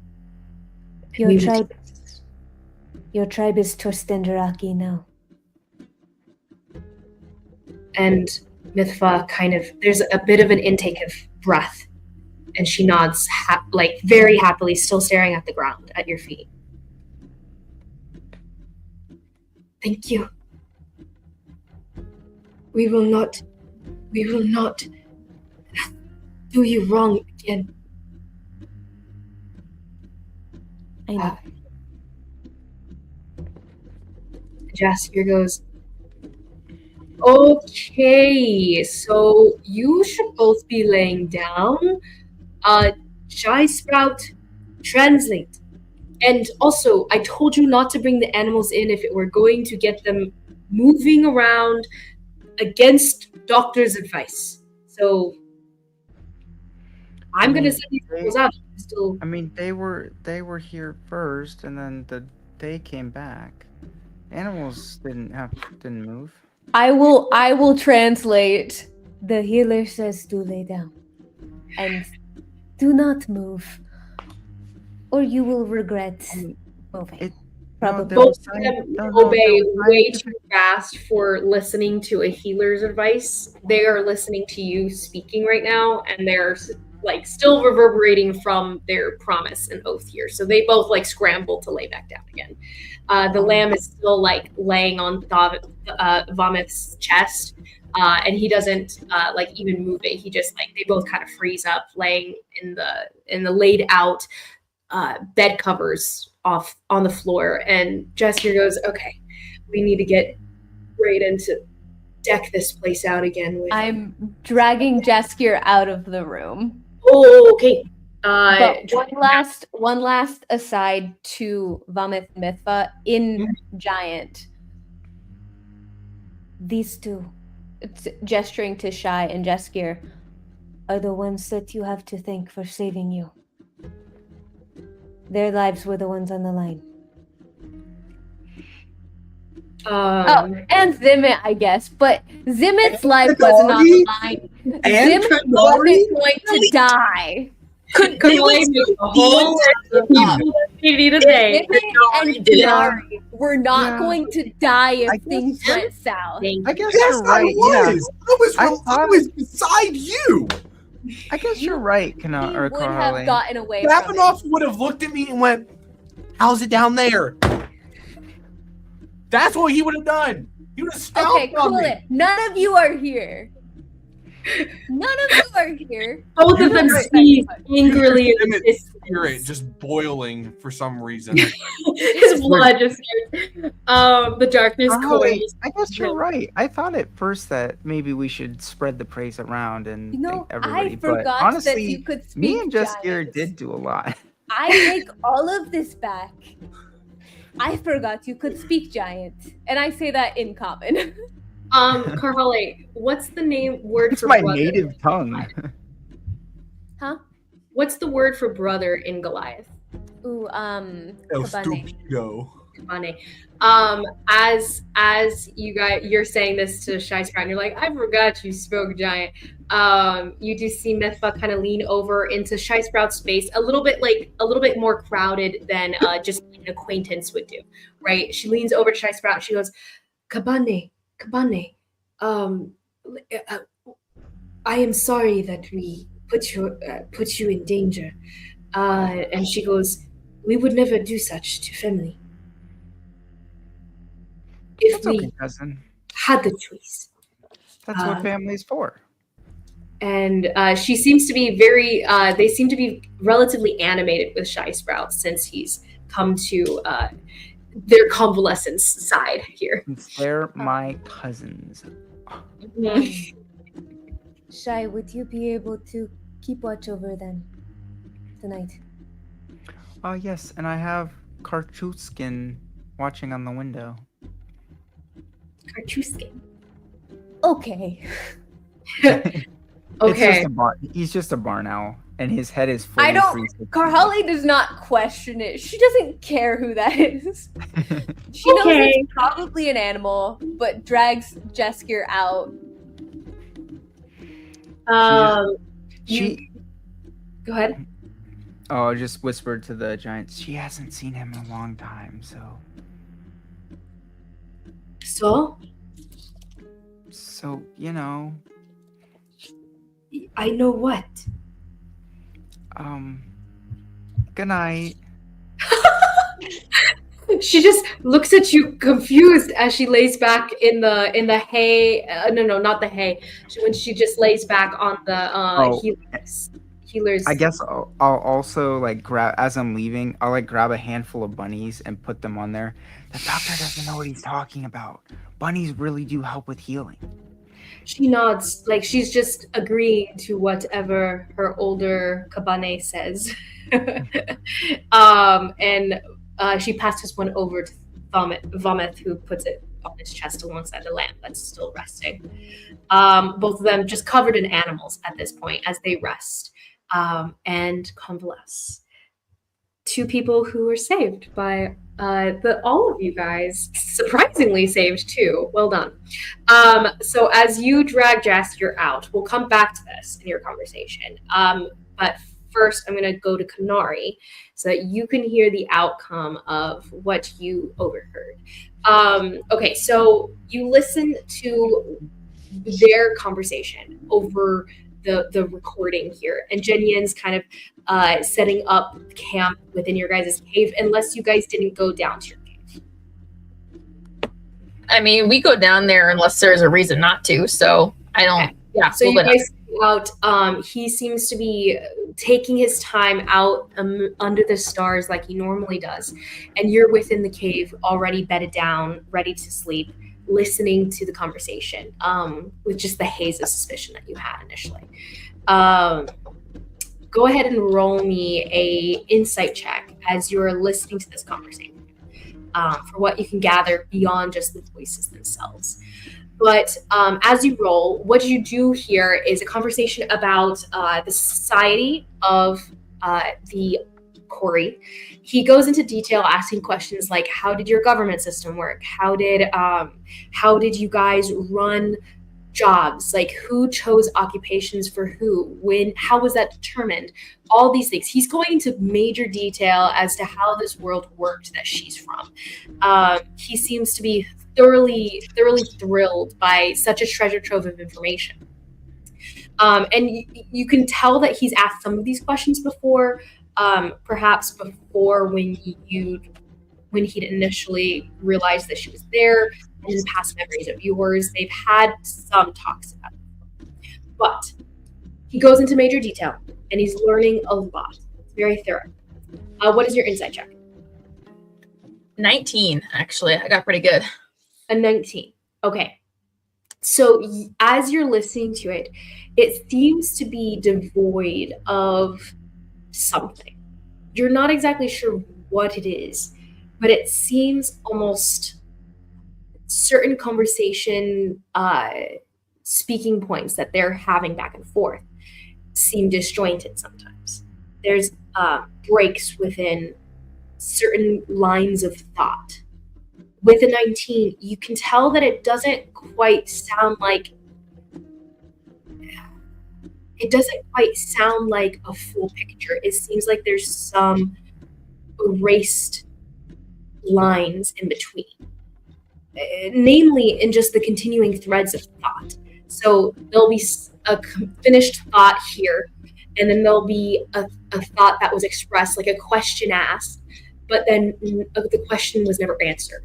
Or there'll be an answer to a question that was never asked.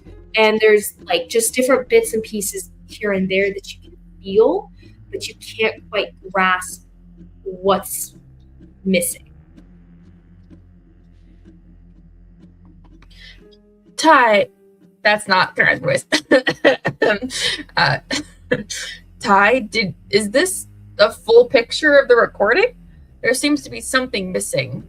She kind of like shakes herself out of a reverie, and she goes, well, yeah, he asked me a lot of things. As far as I can tell, yeah, it seems accurate. Because I don't know, there just seems to be, it's not lining up, as if it's been messed with or pieces missing. Well, I suppose maybe it is. Does this match up with your memory of how the conversation went? For the most part, yes. She seems to kind of like fizzle. Her threads seem to like quiver just a little bit. Ty, are you hiding something from me? Her threads kind of spread out and then retighten. And she goes, "You can't be very mad at me, all right? I mean, you can, but I would prefer if you would not be angry. And the thing is that I can't quite tell you about it now. But I'll tell you about it later." Wait, you can't tell me. It's not this big old dramatic thing. It's quite simple, really. But part of the agreement was that I wouldn't discuss it until after I fulfilled my end. And you see her kind of twisting and moving the threads that Raoden handed her. And she seems to like spread them out like a cat's cradle and then reform. And she goes, "That's so wonderful to be holding something of home again." She stretches it out. She goes, "But Konari," she stretches it out again, and you can see the bright greenish threads. She goes, "This has already been touched." And you feel just this cold sense. And she realizes that you're not seeing this actively. She goes, "I mean, whatever it is that's been affecting things, the dark." What did you say?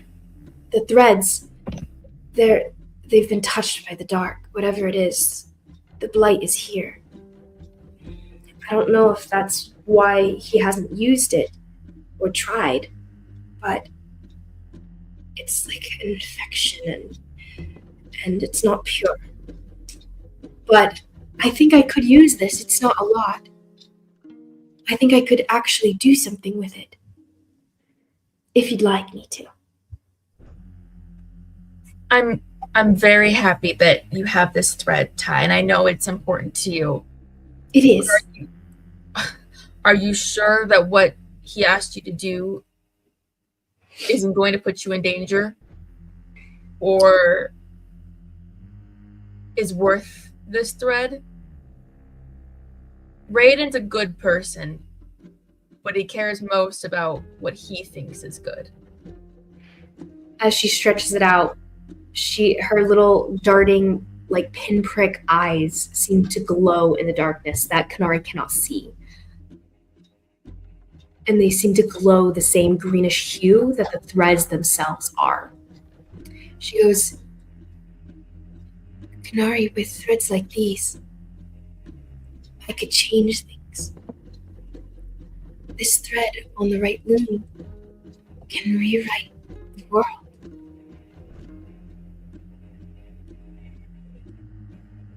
I knew that those of the first loom, if they could wield threads like this,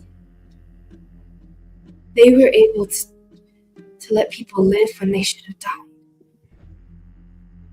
To let things happen, or not let things happen when they should have. Thread of fate can rewrite anything. And, well, honestly, Konari, if you go back to that place, I could probably use this to make you something that could destroy those nightmares that came after you and Jenny. So yes, if it's something that could save you, if you all go back there to save Corali's people because she's your friend, then yes, it is worth it. Anything would be to protect all of you. And while that's touching, Ty, my job is to protect you.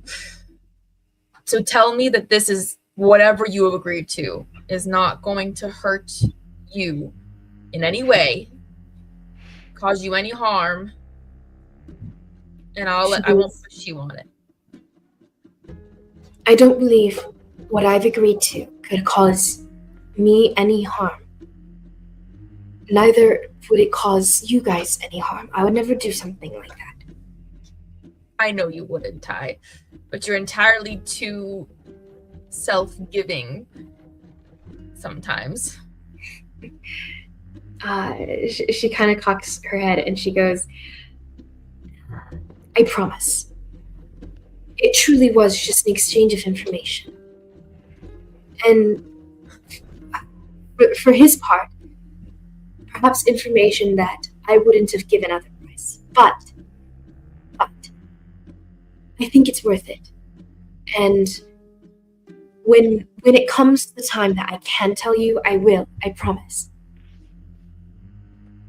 I don't like keeping things from you. I promise I don't, even if I do sometimes. I trust you, Ty. So it'll be fine. Just be careful. Okay? I will. No one deserves the kindness that you give, so don't let them take advantage of you. Jinyin comes back into the cave and he goes, it is good to see stars. The stars were odd there in that place. And they were moving, which is unnerving. I like ground that stays still. And he sets up a evening snack for the two of you, actually, and pops popcorn over a fire, which is a very slow process, but successful eventually, and takes his time actually taking a long rest alongside you. Does Nemo get invited to the sleepover with his best friend? No, unfortunately, he doesn't invite you in. But he does mention you in conversation as he tells stories of your guys' camaraderie on the other side, as well as some moments that Nemo saved his life and he saved Nemo's life throughout that time. Some real clutch moments. And specifically, he does tell you kind of more expression on the description that they experienced on the other side. We pretty much kind of translated what had happened there, but overall, wherever Konotosh disappeared to, they are aware that it's not the place you guys were. Nemo came to the conclusion that this place was almost its own separated fishbowl, I guess. Again, its own pocket dimension, as Nemo might put it. And so Jinyin and Nemo had come to the conclusion that Konotosh had jumped to another when he disappeared into that tower. And that tower must be a connection to somewhere else within that realm. But Nemo and Jinyin could not escape this smaller pocket dimension that they found themselves in. The rules of this dimension just being hard to follow and hard to catch onto. But they were figuring it out slowly but surely, and yet there was a timeline of Jinyin dying from blight. So he's glad that you guys got pulled out and everything, but he does share a lot of this experience with you, Konari, so as it comes up, I'll refer to things and you will know those things. But yes. Me, that feels like Ty is like this like all-powerful crazy being that could easily just destroy the world. And Quite they're awesome. like Was. she has a lot of secrets that she's keeping from us. And she's lost half of her memory. And there's secrets her are no not fun. sharing very important information previously. So yeah, I mean, I would have trusted this her girl. vessel is pretty weak. So That's a good thing. You can kill her if you need to. Nonetheless, okay. So then from here, they'll probably head off to bed unless there's anything Konari wishes to do. You try to kill Ty. You're going to smush. oh no, I wouldn't try to kill her. I would just use her. Yeah, good luck with that. No, yeah. Kahale has bad. talked to That Ty sounded so twice, bad. and she would kill you. Oh, that sounds so bad. Everyone around herself, then herself. Yeah. What were you saying, Izzy? Oh no, I was gonna say, okay, yeah. I think that would be Same thing. Konari would express that she's glad Jenyen's okay and eat the popcorn, realizing this is probably the first food she's had all day. Konari is really bad about eating. Eating. What? Jenyen's happy to feed her. What'd you say, Zimmit?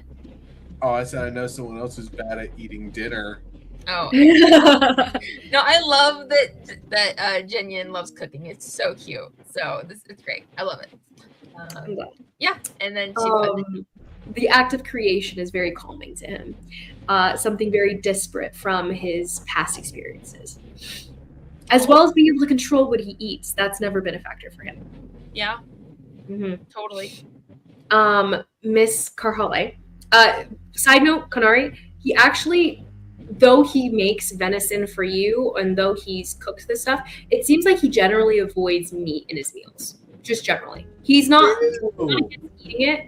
And it doesn't seem like he's against eating it at all, but he does generally avoid meat. A lot of time. And you're associating that probably with just the fact that he's been fed raw meat as the only thing he's ever been given. He's a vegetarian. Maybe Sue. Karhale, for Jaskier, you drag him off and he's dragged with you, but he's like kind of talking to you as he goes, and he goes, listen, I couldn't do anything about that. Nature versus my nurturing abilities, and nature won this time, okay? Can't blame me for how that went down. You were trying... Jas, I didn't think that you failed. Oh, good, because genuinely, I care about the kid and all, but it was kind of embarrassing. Kishandin, nobody thought that. You were trying to heal the burning death when it was the blight. Well, honestly, even experiencing the side effects and the symptoms firsthand like that, I wouldn't say it's entirely different from what your brother, right, experienced. Trick. He's not my brother by blood. I realize I've referred to him as my brother. He is not my brother by blood. So you guys are just friends. Not quite. I don't see the other option that he could be. Well, he and Sigrun are siblings by blood, sure, but his father died with the burning death, and my father was kind of their father figure. But so their mother was still alive. But so he is in effect your brother. Yes. Kabenai. Kabane. That one. You know, you could have learned Goliath. I've learned Talen. I've been trying. All right? I've been trying. I'm doing my best. But you guys have very guttural noises that are hard to recreate. That sounds vaguely insulting. If I ever get the chance to do an autopsy on one of your people, not to make it weird or anything, but if I do get the chance, I am curious to see if you guys have making it weird. I'm just curious. I'm a curious person. I like to learn. And listen, Lorkai had us do autopsies sometimes. And sure, maybe we were a little young when she was training us in that. But we learned. You would have had to do the same thing with your skill sets as well. To learn the human body and mortal body and whoever's body. Look, I'm sorry I ran earlier. He broke 6 doors, a window, and injured 2 servants. It was not subtle, I understand. You were fine. I wanted you to run off after your brother here, so. But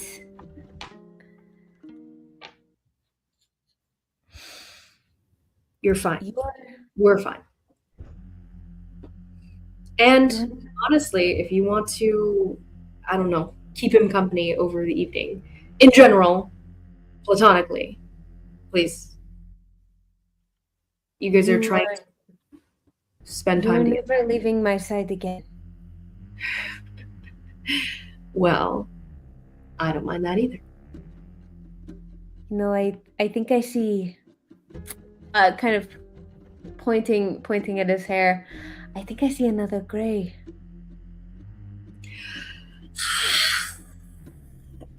You know what? I've always sold dyes to others before, but I'm not averse to making one for myself. We'll see. If some people keep commenting, I might.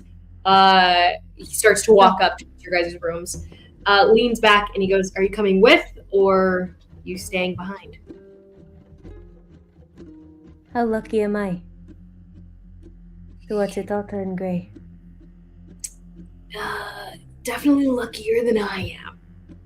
As he's thinking back to Tyeenath's little dead body, he goes, "And I'm still pretty bruised, but that's par for the course, I suppose." Again. Never leaving my side again. And he agrees heartfully in Goliath, giving an assent with a bad accent. But your guys' kind of laughter and bickering kind of continues up the chamber, back to your guys' chambers. And everyone is able to take their long rest. So go ahead and do so. A note before we end here, and we can probably take a pause here for the evening. Konari. Oh, what's up? Oh. Konari dreams. Konari, you feel an opening of your subconscious that you don't normally experience. You did feel this last evening, since Ty has been separated, but it was mostly just unconscious, dead to the world experience. You didn't remember those dreams, if you dreamed at all. You always remember the memories, but when you woke up, you remembered nothing. And it was more the loss of Ty that you recognized, and less a difference in your sleeping patterns. However, tonight, as you sleep, you feel the effects of something you can't see. As fingers ply at the threads of semi-reality, Konari dreams of falling, of burning, of suffering, of death. Roll me a Constitution saving throw, but with disadvantage.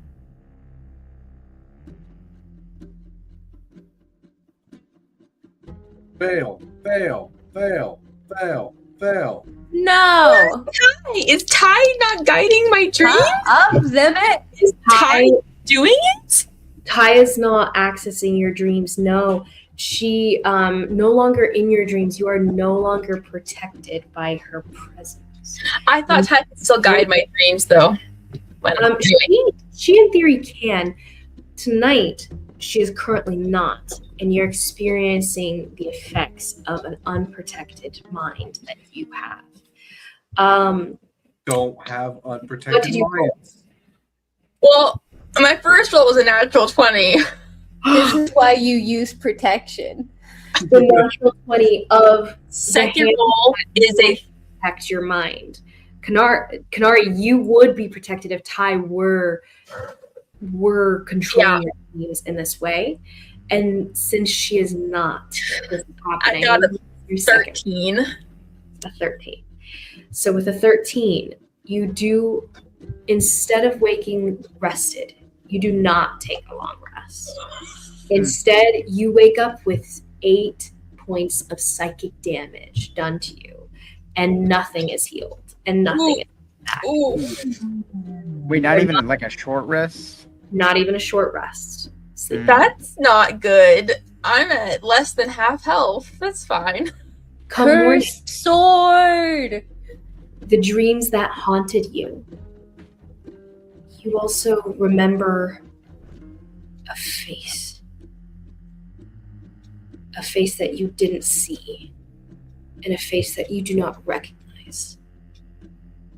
But it was in the shape of what you felt, perhaps in the past. You felt the dead bodies that litter the desert of animals that can't survive and wander too far from locales where they drink water from. You felt the bleached bones of cows before. And as you're experiencing this visual, you see the bone skull of some sort of animal staring back at you. And threads that are reaching out, crisscrossing over your eyes until you can't see it anymore. And that's all you know. So she saw a face in this desert, but she doesn't remember, like she doesn't recognize the face. So You see a face of something. And it's the shape of what you've experienced to be a bull's skull. Bull, not cow. Oh. Horns themselves as well. So a face of a bull. Mm-hmm. Oh. You're only familiar with that sort of shape by the feel of it from experience in the past, because you've never seen that before. Okay. And that's all you really experience. You're not sure why that is what you see. Interesting. But that is all that you see, along with the threads. When you wake and tell Ty of this, you see the fear in her eyes as she realizes that they found the loom. They found the loom? And we'll end there. Yes. They found the loom. And there's clear fear quivering through her threads as she says it. Oh no.